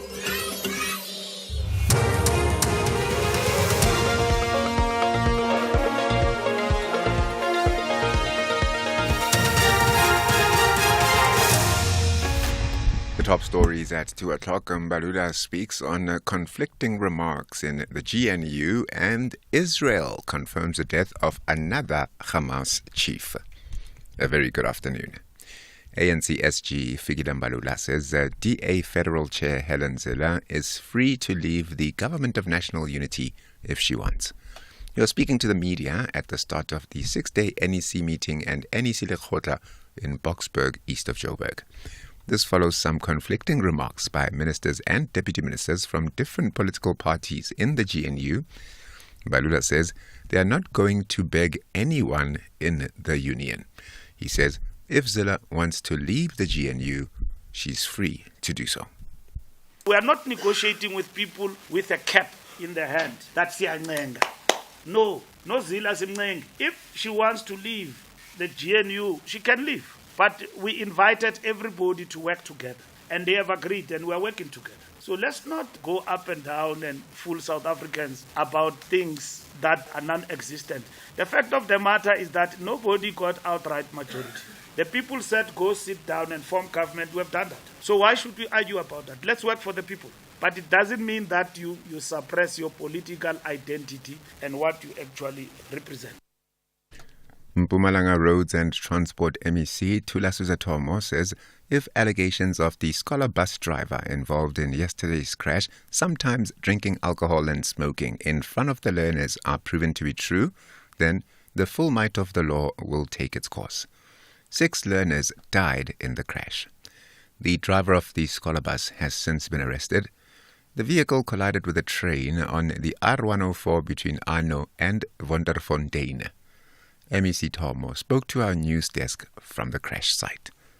Look, if that allegations or those allegations are true, I think I have been consistent in saying that he must be apprehended and put to books and justice must take its course. That is what we're saying as a department and as a government of Mpumalanga. We're expressing that harshly, and what makes us to be in comfort is that the bus which was driving, were told in terms of the report, it was roadworthy. It's just that the behavior of him was not a behavior of a person that could have been a driver at that particular point in time. So the allegations of him drinking and so forth, should investigation determine that he was drunk, should be taken to custody and be processed accordingly to our justice system. The 95 Libyans arrested at a suspected military camp in Mpumalanga are due back in court next week. They entered South Africa in April and are currently facing charges of contravening the Immigration Act. Police say they are still investigating the owner of the farm where the military camp was discovered. National Police Commissioner Fani Masemolo. There's nothing to fear. Of course, we have to take note that the Libyans didn't come into the country illegally. They came through passports, of course, which we are still inquiring into the validity of the reasons for them coming into this country. But the intelligence did pick this up, both the SSA and the crime intelligence. And it was monitored as to what exactly are these people doing at the farm. And they were monitored until... Gauteng Finance MEC Lebogang Maile has highlighted that immigration poses a serious challenge for the province's budget. He says people coming into Gauteng put a lot of pressure on services, particularly health and education. He was speaking earlier during a media address to outline some of the key priorities ahead of the adoption of the provincial budget in the Gauteng legislature. Maile says managing the budgets of the health and education departments is always a challenge.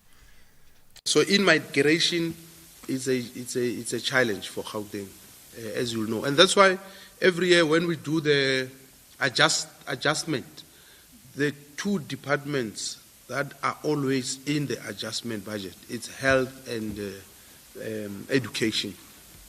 Others, it varies depending on what they need. So we are closely monitoring that. And Israel's military says it has confirmed that Hamas's military chief, Mohammed Deif, was killed in an airstrike in the Gaza Strip last month. Deif was targeted in the strike on a compound in Khan Yunis area on the 13th of July. Hamas's Hamas-run health authorities said at the time that the airstrike had killed more than 90 people, but denied that Deif was amongst the dead. Hamas is yet to confirm his death. Israel says Deif was one of the figures responsible for planning the 7th October attacks in southern Israel. Israel's announcement comes after the assassination of Hamas's political leader Ismail Haniyeh, who was killed in Tehran yesterday, and senior Hezbollah commander Fouad Shukr, who was killed in an Israeli airstrike in Lebanon on Tuesday evening. Recapping the top story this hour, government officials have arrived at the scene where a scholar bus collided with a train in Mpumalanga. For SAFM News, Kemudupi Makhaleme. Is there ever a bad time for a good conversation? SAFM, leading the conversations that move us. In August, we celebrate our amazing women farmers who nourish and clothe our nation. Farmers and researchers and academia can work closely. Catch Living Land on Sundays at 11 a.m. on SABC2.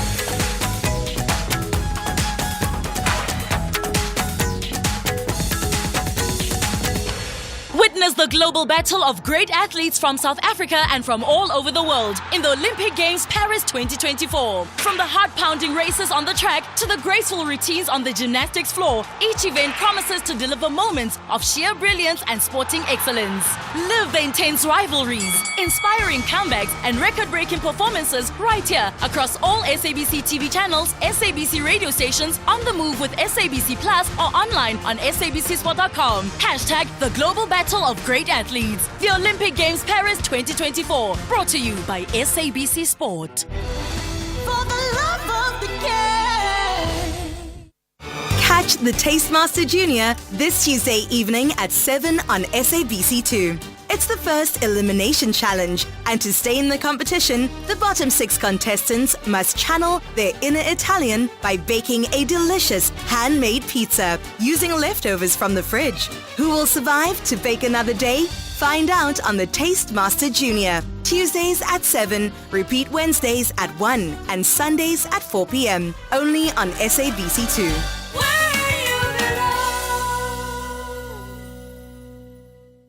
Mzansi Africa's beautiful game is back. Reigning champions Ezimnyama Ngenkani want to do it again, but they must conquer their battle against Kevin Hunt and his troops. However, Matatsansa Pitori have a massive plan to march to the semi-final. This is the MTN 8 quarter-final. Wafa Wafa. Orlando Pirates versus SuperSport United. This Saturday, 3 August at 5:30 p.m. Live on SABC 1 and SABC radio stations. Also available on SABC Plus and SABCsport.com. Hashtag We Love It Here. Proudly brought to you by SABC Sport. For the love of the game.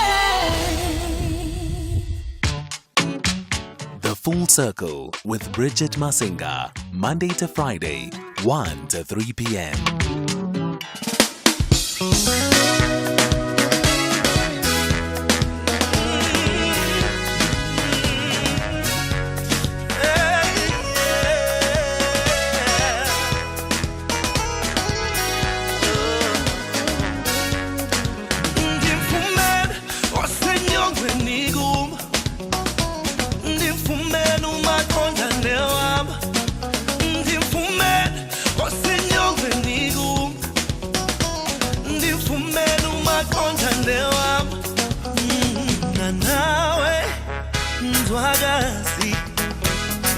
Dala sihamba lendlela nawe baby ngudala sihamba lendlela kunzima kungekho lula izitha zami zenza umsebenzi wazo kunzima kungekho lula izitha zami zenza umsebenzi wazo konzima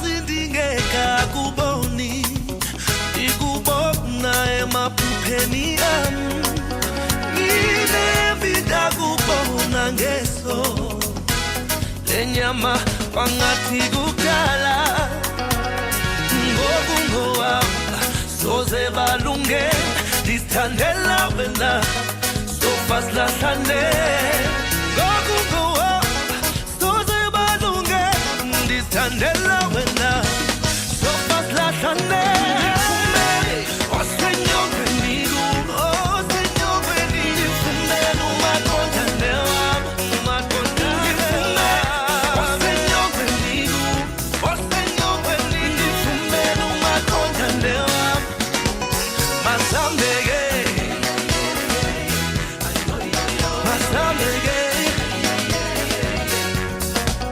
Masambege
Bossa Nova. Ndimfumene is the name of the song, and he's building up to a show. It's called Snowville, happening on the 14th of September, and tickets are currently on sale through CompuTicket. And he's doing the Big Top Arena, Carnival City, if you're going to be in the Gauteng side of life, and presented by, of course, his production company, Nova Sounds. So that's happening in September, on the 14th of September to be precise. I don't know if it's supported by anybody, but that is the concert, Diarize, 14 September, if you want to go through. And I'm sure if he's going to be supported by somebody, he's going to let us know in due time. It's 2:15 on The Full Circle with myself, Bridget Masinga, on SAFM, as the conversation continues. And we're going to be in conversation now with Ian Alice, who's a criminal lawyer, and is going to be helping us understand child pornography laws in South Africa. So there was a case involving one Clinton Calder, if I'm not mistaken, who is said to be remaining behind bars after he appealed his 8-year imprisonment sentence at the Western Cape High Court failed. And in the last few months, we've actually seen some child pornography cases that have been reported on as we continue to fight against child pornography. And we'll find out more. Maybe we'll touch and get some understanding on this particular case, but also just find out more in as far as child pornography laws in South Africa.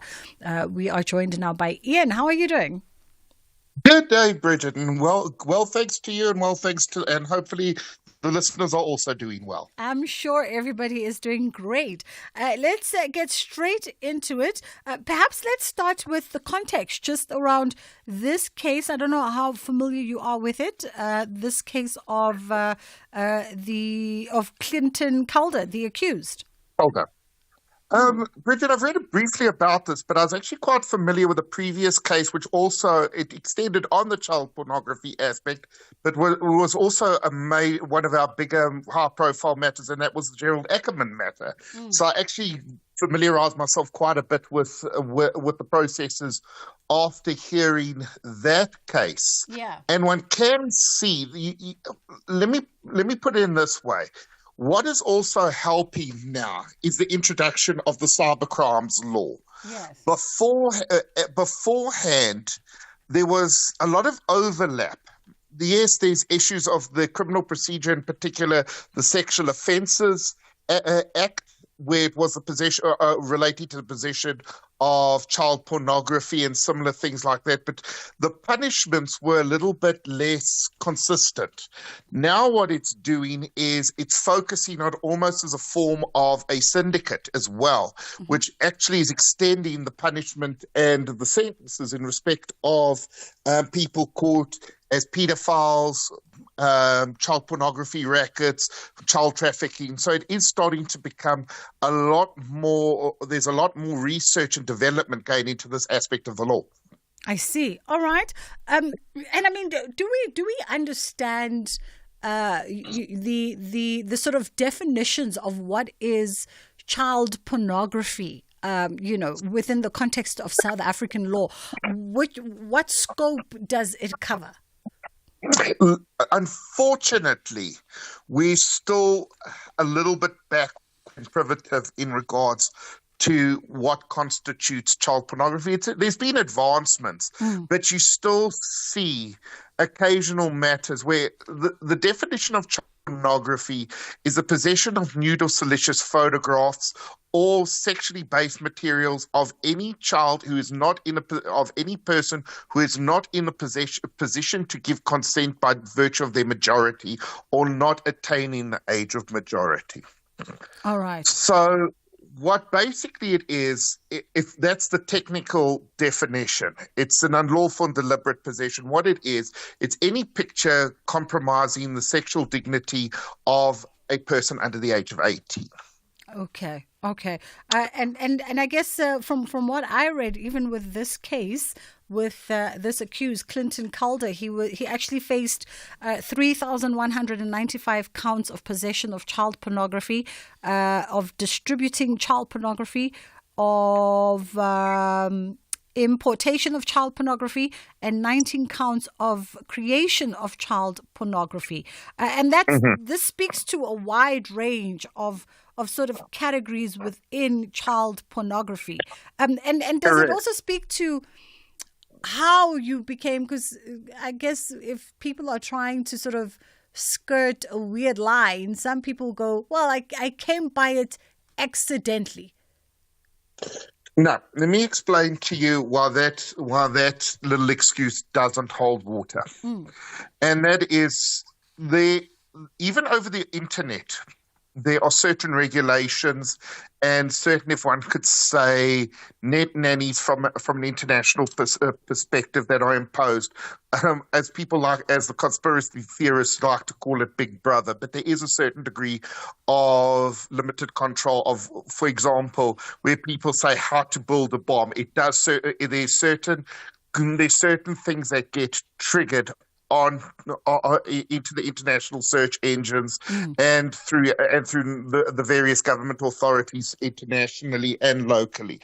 So it's not so simple to go ahead and say, I want to see naked children, and that come out as anything of a mistake. So one mustn't go ahead and come up with that as an excuse. These are available in usually encrypted manners through syndicates and through specific type of online trading within certain groups and factions and pedophile rackets. Yeah. Okay, let's take a quick pause here and then we'll come back and continue the conversation. It's just gone 2:20. Winners, finalists, fan favorites, and viral sensations from previous seasons of America's Got Talent return to the stage to compete for the All-Star title. Join Heidi Klum, Howie Mandel, and Simon Cowell as they decide who is the best of the best. The creme de la creme, the top dog, is in Tamatota. It's a festival of talent on America's Got Talent All-Stars. Saturdays at 6:30 p.m. on S3. Channel your best entertainment with America's Got Talent All-Stars. Only on S3. Open up. SA Schools football comes alive on the 9th and 10th of August 2024 at Sarah Park, Wits University for the SA Schools National Championship from 9 a.m. daily. The best under-15 boys and girls representing their province's school teams will battle it out to try and be selected into the under-15 schools national team. Bring your family and camp chairs to support your provincial under-15 team. If you're not in Gauteng, catch the games on SABC Sport on DTT Channel 4 and SABC Plus. For more details, visit safa.net. SABC Sport. For the love of the game. You're listening to Bridget Masinga on SAFM. 086-000-2032 is the number that you can call us on, 061-410-4107. By the way, a little bit later on in the show, we're going to have a light family meeting around our first jobs. What was your first job? And what were you getting paid in your first job? Did you enjoy it? But that will be a lighter. We thought we'd end off the show on a lighter note. For now, though, we are still in conversation with Ian Ellis, who's a criminal lawyer, and we're talking around child pornography laws in South Africa. And I was saying that there's been a few cases that have now been reported on. There's been some cases in KwaZulu-Natal last month, as well as in East London, where a child pornography case was brought up where the suspect is one of 27 internet child sexual predators that were actually discovered in South Africa as part of a joint international operation. And does this speak, Ian, towards a cross-border, multinational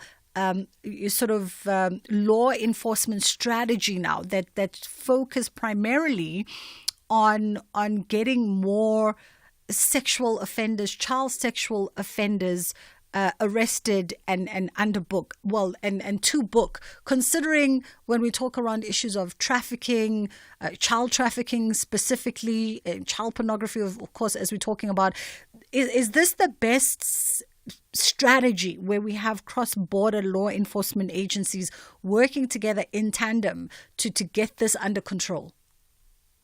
Unfortunately, Bridget, it's the only strategy at the moment. Because the problem is with the internet, people are getting smarter, so they kind of mask where they're operating from.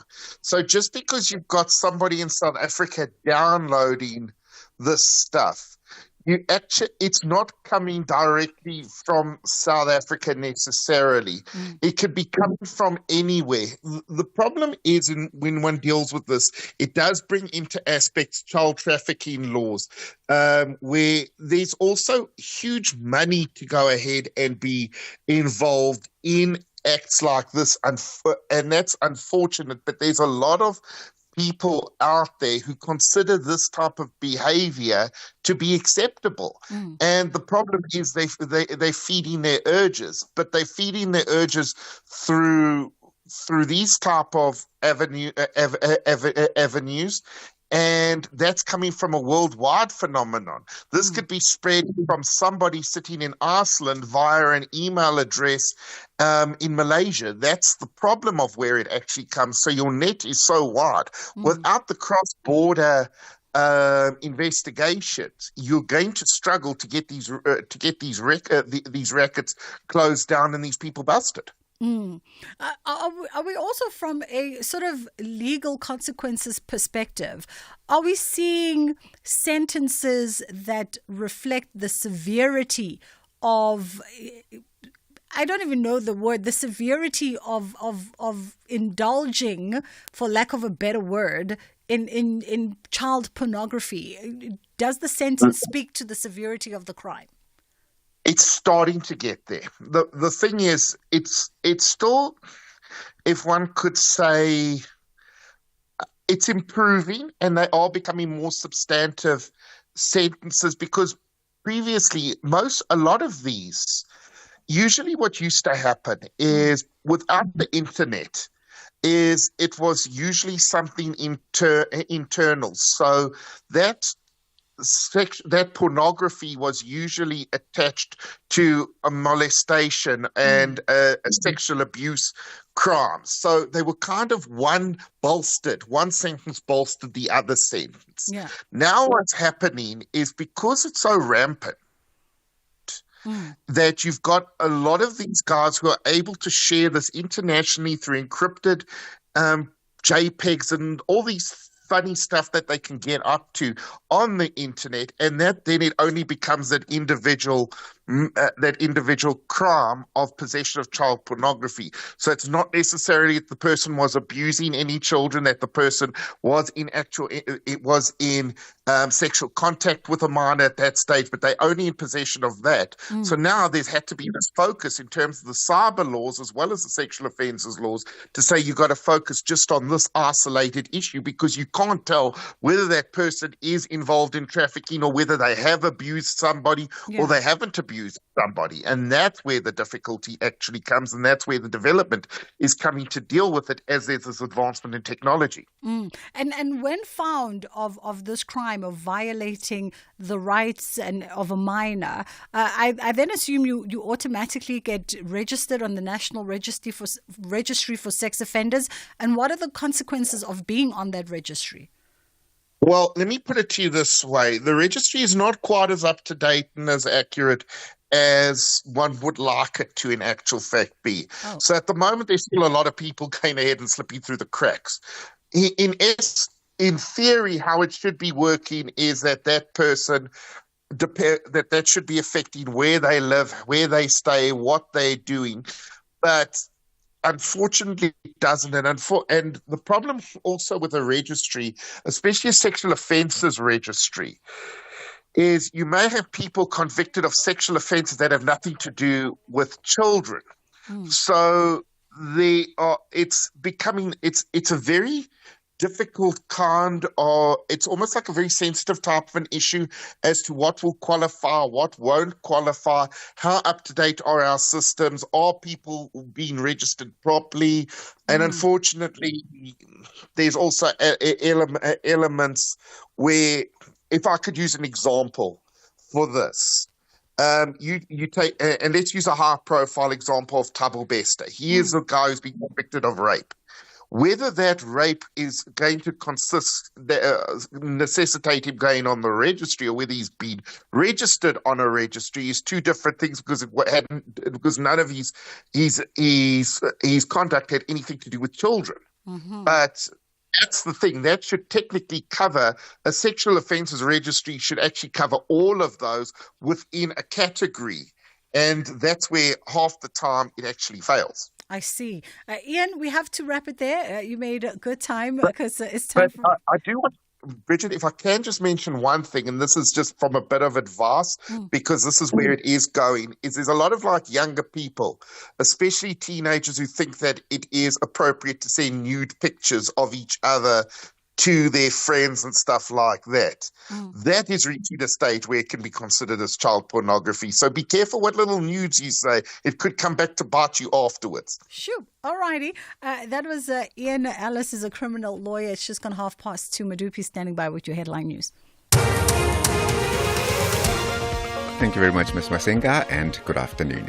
In your headlines, a judgment has been reserved in the trademark dispute between the ANC and the MK party. Investigations are underway to determine the cause of the crash that involved a bus and a train, which claimed the lives of 6 school learners in Wonderfontein in Mpumalanga. And the U.S. Republican candidate in November's presidential election, Donald Trump, has questioned the racial identity of his presumptive Democratic rival, Kamala Harris. I'll be back with all the details, 3 o'clock. Bridget Masinga on SAFM. It's just gone 2:30 on SAFM, and of course our lines are open. We wanted to ask you, just by way of employment. So we had this conversation the other day, right? We were talking about how inclusive your space and your sector is, and whether or not you're seeing more representation. And when we were having that conversation, we just thought, well, the lighter flip side of that is for us to reflect on our first jobs, reflect on our first entry as into the workforce as employees. And we'd like to find out, I'd like to find out. Sometimes I talk in wheeze because my producers, to paint you a picture, my producers are on the other side of me, literally staring into my face. And so I bring them into the conversation. But we'd love to find out from you, what was your first job? Did you start off maybe in the service industry as a waiter or as a busboy? Or were you in retail? A lot of people are in retail. I started off my first job. I was in retail. My very first job, I was in retail. Worked for a clothing company, and I earned 3,500 Rand a month before deductions. There were really no deductions, but I earned 3,500 Rand a month, and then obviously commission. And dependent on my sales for the month and whether or not I'd reached the commission cap, where after you sort of reach it, then you can start earning commission. So my first couple of months in retail, I really was not earning any commission because I was not making enough sales. I hadn't built a client roster. And then slowly it started picking up where I was earning a little bit more because the commission then offset it. But yeah, my first job was in retail. I was selling clothes. I would ask people, do you take a medium, a small, or a large? And would you like that T-shirt in all 4 colors, or would you just like it in one color? And I enjoyed it. I really did. I really, really did. And a lot of my peers at the time were in the service industry. So people were getting into waitering in spaces like that. And I did not have the capacity to be dealing with people at a restaurant level. And so I did not do that. I was like, I can deal with people buying clothes, not people at a restaurant capacity. So I'd love to know, what was your first job? 086 000 2032 and 061 410 4107. That is our WhatsApp line. And of course, I'd also love to know what motivated you getting into your first job, right? So I had registered to study media studies at the Boston campus in my home city of Durban, and they were offering a media studies degree, a 3-year degree that was underwritten by the Rand Afrikaans University. At the time, they were one of few, if not one of one, colleges that were offering the degree in media studies. And I got the registration fees. My mom was a single mom, got the registration fees. We thought God will provide and we'll figure out the rest as we go along. Managed to pay the first month, the first 2-3 months. And then my campus principal called me in to tell me that, tell me something I knew, that my school fees were not paid. And would I be able to make a plan by first thing Monday? It was a Friday, and I knew the circumstances at home, and I knew that there's no way my single mother struggling to make ends meet at that time would ever be able to get together however many thousands by Monday. And so I walked out of school that Friday and quit school on the spot. And that's how I then started working, like almost half of South African children, and you arm yourself with a brown envelope with your very slim CV, and you go hunting for a job at your nearby shopping center. And that was my first job in retail. But yes, we'll double back on that. 086 000 2032. I'd love to know what was your first job and what was the circumstances that led to you getting into that job. How much were you paid? Did you enjoy it or didn't you enjoy it? And 061 410 4107 is our WhatsApp line if you'd like to share on WhatsApp. For now, though, Brent Williams is standing by for our next conversation. You're listening to Bridget Masinga on SAFM. Brent Williams is the CEO of CDH, and we're looking at how collaboration and tech is going to be shaping the future of university law clinics.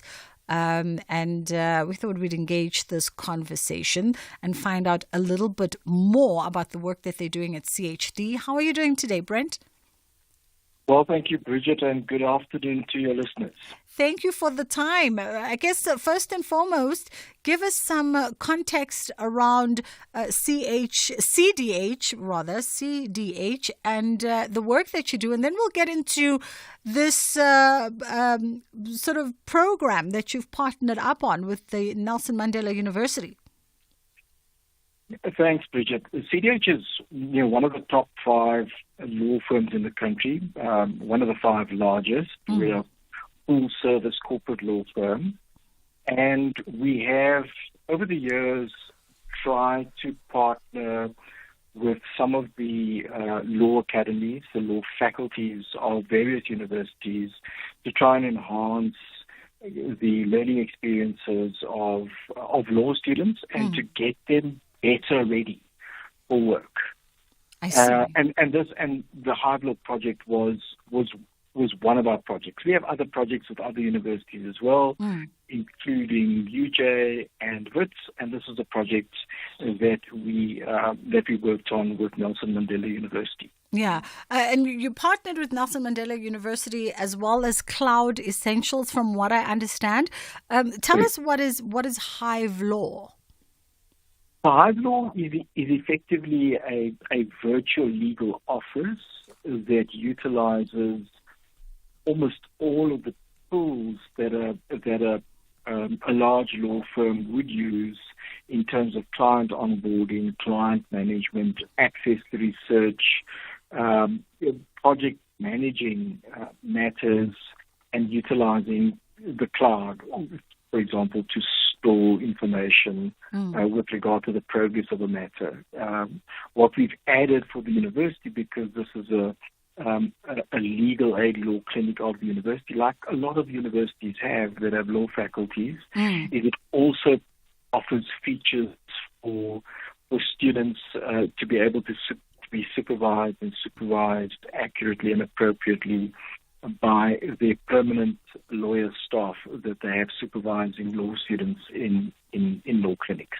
I see. Now, but by way of the vision, and you did mention, Brent, that you've done a lot of work with legal students over the years to get them job ready, and I guess in part that was inspiration for this project with Nelson Mandela.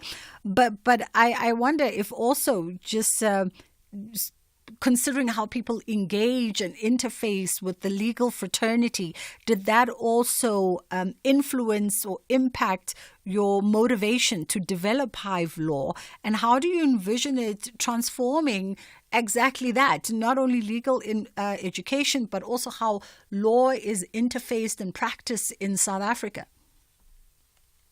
Well, I mean, the initiative was essentially twofold. I mean, one aspect of it was how can we better prepare students for the kinds of environment that they would face in a law firm and the kind of technologies that they would be expected to utilize when they come into a law firm. And unfortunately, over the years, law clinics of universities have tended to be terribly neglected from a technology perspective because they are regarded as sort of clinical legal training for law students.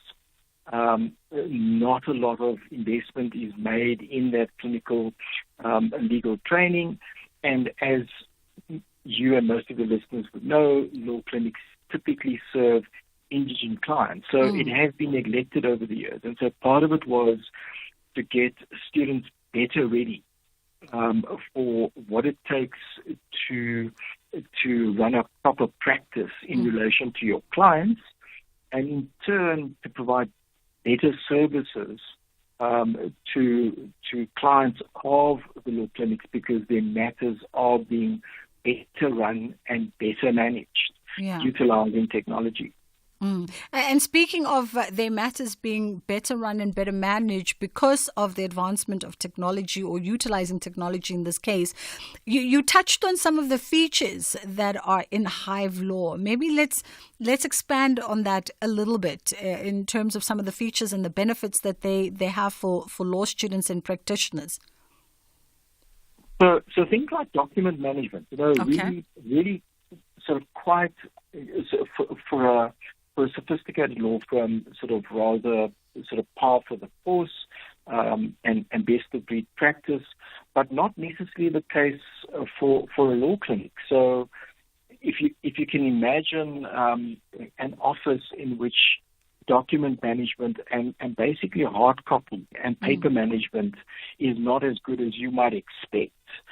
In a law firm, this gets taken to a much better level where all of the documents are tracked, all of them are saved into the cloud online. There is never going to be a case of a document ever going missing again. That's just one example. There's obviously email filing, time recording, believe it or not, accounting, diary management when clients have to be represented in various tribunals, client onboarding, because to onboard a client for legal aid purposes, clients need to meet legal aid criteria in order to qualify.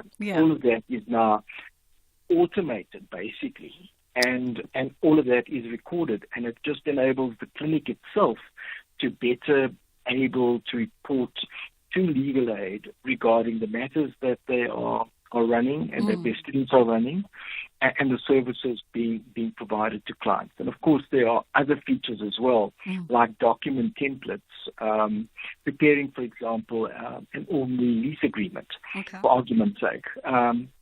Things that law clinics have never really had access to, but which they now have access to. And, it also enables students who are being supervised by supervising lawyers who are practicing lawyers, the requirements of the law clinics, that the draft documents can be monitored, can be checked, can be amended, and there's a record and a paper trail of what supervision is being provided and then what ultimately is being sent out on behalf of a client. So it is really a great system in terms of integrating technology into what law clinics do, and it's meant to enable the clients to receive a far more efficient service from the clinic. I mean, it sounds absolutely impressive. And I wonder, the role of artificial intelligence, if any, in developing a system like this? So no artificial intelligence just yet, to be honest, Bridget. It's certainly a tool that will be added on, because Hive Law is the kind of system which we can bolt products onto. It was designed in such a way that we can add, firstly, research tools and access to research tools. Obviously, we're using a lot of Microsoft products, and we've gotten a special licensing dispensation from Microsoft to be able to use a variety of their products in order to make the system usable and user-friendly, to make the interface easy for students. But certainly we will be adding other technologies to it, including artificial intelligence. In this country, even law firms are still grappling with the application of artificial intelligence to the outputs to clients. And some of it is good, and some of it is not so good. So we're sort of working towards it. And once we've reached a level of efficiency in how we can utilize the technology and the limits of it, we'll obviously be able to extend it to the law clinic as well.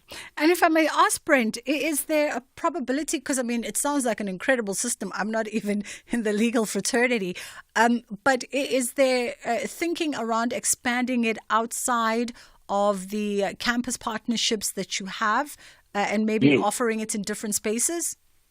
Yes, that was definitely the plan. The plan was for it to become scalable and scalable beyond the law faculty, law clinics, but possibly to legal aid officers. And we will be talking to the Department of Justice around the prospects of them looking at the system that we've developed. Because it's all about making access to justice real for people who can't afford legal services, and there are a vast sea of people who can't afford competent and proficient legal services. Absolutely. And just by way of my final question, maybe, what's been the feedback from the variety of students, law students that actually engage Hive Law as part of the respective legal clinics that they all are part of? Okay, so it's early days, Bridget, to be honest. It's very early days. It took us a couple of years from conception to planning to implementation, a joint venture between legal practitioners, mostly those in Cliff Decker Hofmeyr, Cloud Essentials, so technology experts, technology implementers for law firms, and also the legal academics at Nelson Mandela University. And we beta tested it. We had some super users at Nelson Mandela Clinic who are lawyers who used it for a year. We introduced the first cohort of students who are going to be using the system to the system in last week, and they were extraordinarily excited, very enthusiastic. So obviously we will now be checking on how they're adapting to the system, what their feedback is, because it's fairly new, and although we beta tested it, there obviously is room for improvement, and there's much scope for add-ons, as I've indicated. Absolutely. Listen, it sounds like an incredible one indeed. Brent Williams, we appreciate the time with you, and Brent is the CEO of CDH, and they've partnered with Cloud Essentials, as you heard, in the Nelson Mandela University for Hive Law, just having launched it a few weeks ago with the students they were involved in the legal clinic. But sounds like a brilliant concept. When technology comes in to put a bit more efficacy into systems, into existing systems, it can only be a win-win situation. We are preparing to wrap up the show. Ashraf is making his way up the building. I'm sure he's going to come and he's going to detail for you about how he had to climb the 8 floors. to get here. I think Auckland Park is being load shedded. I've guessed. I think we're just guessing. So he's literally having to climb the steps to come up. And knowing Ashraf, he's got friends at every floor, so he's probably stopping for a little bit of a catch-up session with everybody as he makes his way. But he's going to be in here for the National Pulse coming through between 3 and 6. Let's go to WhatsApp. 061-410-4107 is our WhatsApp line. Just asking the question for our family meeting. What was your first job, whether as a teenager or a young adult or as a student? Your very first entry into the workforce. Were you in the service industry? Were you in the retail industry? Or perhaps you were entrepreneurial and you decided to do your own thing? How much were you getting paid for that first job? And was it something that you actually enjoyed? Granted, it's not the dream job, but was it something you enjoyed or something you completely dreaded doing and you just had to do it because of circumstance? We'll spend the next couple of moments on the show reflecting on those journeys. 061-410-4107 is our WhatsApp line. The world's best cooking show is finally here. MasterChef South Africa Season 5. You'll meet 20 talented home cooks from around Mzansi, noma uphumaphi, and no matter your favorite dish, see if the chefs can handle the heat in the kitchen in a race to be crowned MasterChef South Africa. Every Saturday, 7:30 p.m. only on S3 Channel 193. MasterChef South Africa, the world's best cooking show, proudly sponsored by Pick n Pay. Mzansi Africa's beautiful game is back. Reigning champions Ezimnyama Ngenkani want to do it again, but they must conquer their battle against Gavin Hunt and his troops. However, Matsatsansa Pitori have a massive plan to march to the semi-final. This is the MTN 8 quarter-final. Wafa Wafa. Orlando Pirates versus SuperSport United. This Saturday, 3 August at 5:30 p.m. Live on SABC 1 and SABC radio stations. Also available on SABC Plus and SABCSport.com. Hashtag We Love It Here. Proudly brought to you by SABC Sport. For the love of the game.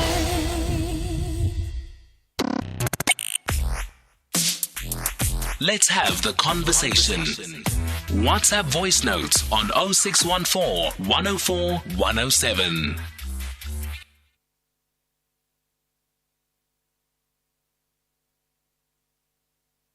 Hi, SFMN listeners. So for me, I started my learnership with the Guptas. You remember when the Guptas were still here, AN7 and the New Age newspaper. So that's where I started everything. I was a young black graduate who was looking for opportunities. But now the problem is, wherever you walk, everyone looks at you as a Gupta. Like everyone's like, hey, Gupta. So it's like you've done something wrong. All time fella in the streets. But we take the lessons, and I think we are grateful for the opportunities that we've got. Now we've managed to stick around within communications and media. And yeah, I'm forever grateful. I'm forever grateful, as much as it was not easy with how people will mock us. But today we are here, we are, and we take lessons with us. And also my sister in the media space, they've protected us and showed us the way. So yeah, we take the lessons. And yeah, thanks. Good afternoon, and good afternoon to SAFM listeners. Teminko Singoma from Cape Town, currently in Hermanas for a school sports tour. The first job I had, it was 1996. It was a security job. Oh my God, I done security for 9 years until 2004. Of course, working for various companies, but I spent 9 years in the security industry, until I had an incident that led me to quit. And then I went to varsity and acquired my qualifications. And now I'm good. Yeah, thank you. Was a security. Hello, my security people. Hello. Thank you. Bye. The Family Meeting on the Full Circle with Bridget Masinga. Hi, so my first job, I was working at retail. I was working for, I can't mention the company, but I dreaded the job. It was horrible, but the pay was nice, but the job was horrible. Dealing with customers was tricky, but hey, we made it work. Thanks. Hey, Bridget and the team. Lovely show as always. I was actually thinking I won't comment today, but wow, man, you're taking me back with this topic about your first job. Remember my first job was, I think, a sales assistant, if I could call it that, at a mall out in the East Rand. This was a vacation work for my first year in varsity. Good old days. And you did that job just to have enough money to party, drink, and all of that. But yeah, I have to say, in terms of payment, I actually don't remember. But I know the working hours were flexible because I remember I started work at like 11 and I'd be home by 4, 5-ish. But December time, then it became hectic because I started working in November. Festive season, being a shop assistant in a mall, hectic stuff. Loving the show. It's not that the working hours were flexible. You were just an afternoon shift. For anybody who worked retail, we know there's 2 shifts in retail, especially if you work for a mall that closes late. Then you tend to have the morning shift, the people who start at 9 o'clock, and they tend to work till 3 or 4, depending on the mall. And then you have the afternoon shift people who work from 11 or 10, and then they work till 6 or 7, depending on the mall. Flexible hours in retail, come on. 0614104107 is our WhatsApp line. So a lot of people were in retail. Very interesting. Good afternoon, Sister Bridget is Fred the Tracker. Sister Bridget, I was also in retail. I was working for the shop with a W, mos the shop. The difference, mos. I was working for them, and my pay during that time, it was 2,000 Rand. Sure. And I could afford to buy some clothes from the shop because we had a staff price, they reduced. It was so nice to buy my first trouser, my first pair of shoes on my own, move out of the house, get myself a chochombi and start to stay there. It was beautiful, man, Sister Bridget. Afternoon, Bridget and the listeners. Okay, I'm just laughing. My first job, I was a petrol attendant. Then I was taken inside to be a cashier. Laugh with me. My pay was 56 Rand 39 cent, 1987. Thank you. But now I'm an admin clerk. Thank you. Hi Bridget, how are you? It's Alec here in Pretoria. Hey, mine was tough, my sister. But to make the story short, my first job, I was working for a supermarket. And I was cooking, I was in the Delhi area, I was cooking pap. Yeah, I was also a dropout from university because of insufficient funds. But fast forward, after 4 years working and trying and doing this, I managed to enroll myself in a TVET college. I managed to do my qualification. Now I'm a qualified artisan and I'm at work right now. I'm enjoying your show. Yeah, we really come from far. Eh? Thanks. Enjoy your day. Bye. Hi. My first job was in retail. I never got to find out how much I was going to be paid because I decided to go and work there after I had failed matric. I think I'd been there for about less than a week when my then principal came to the store, dragged me out, kicking and screaming. And he said, "You are not going to work here. You must go and finish school." Yeah. That was my first job. Hello, ma'am. My first job was at ShopRite, Sunnyside. I was a student then. It was hard, very hard. But I'm forever grateful for the opportunity they provided me with. Into what?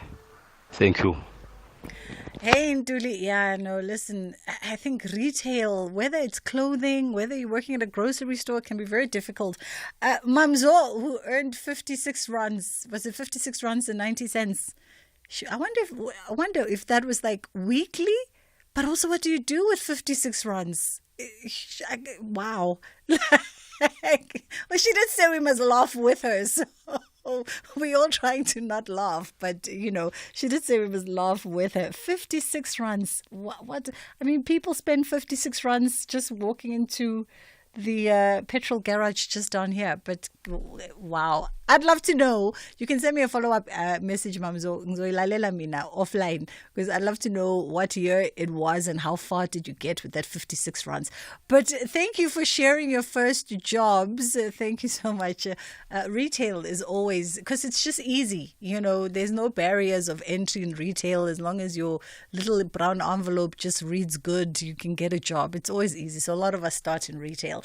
That is how we wrap it up here today. I know what Ashraf's first job was. He once shared with me when he just started. It was also retail adjacent. He's coming through 3 to 6 with the National Pulse, and for myself and my team, we thank you for being in conversation with us. Inshallah, we get to do it tomorrow.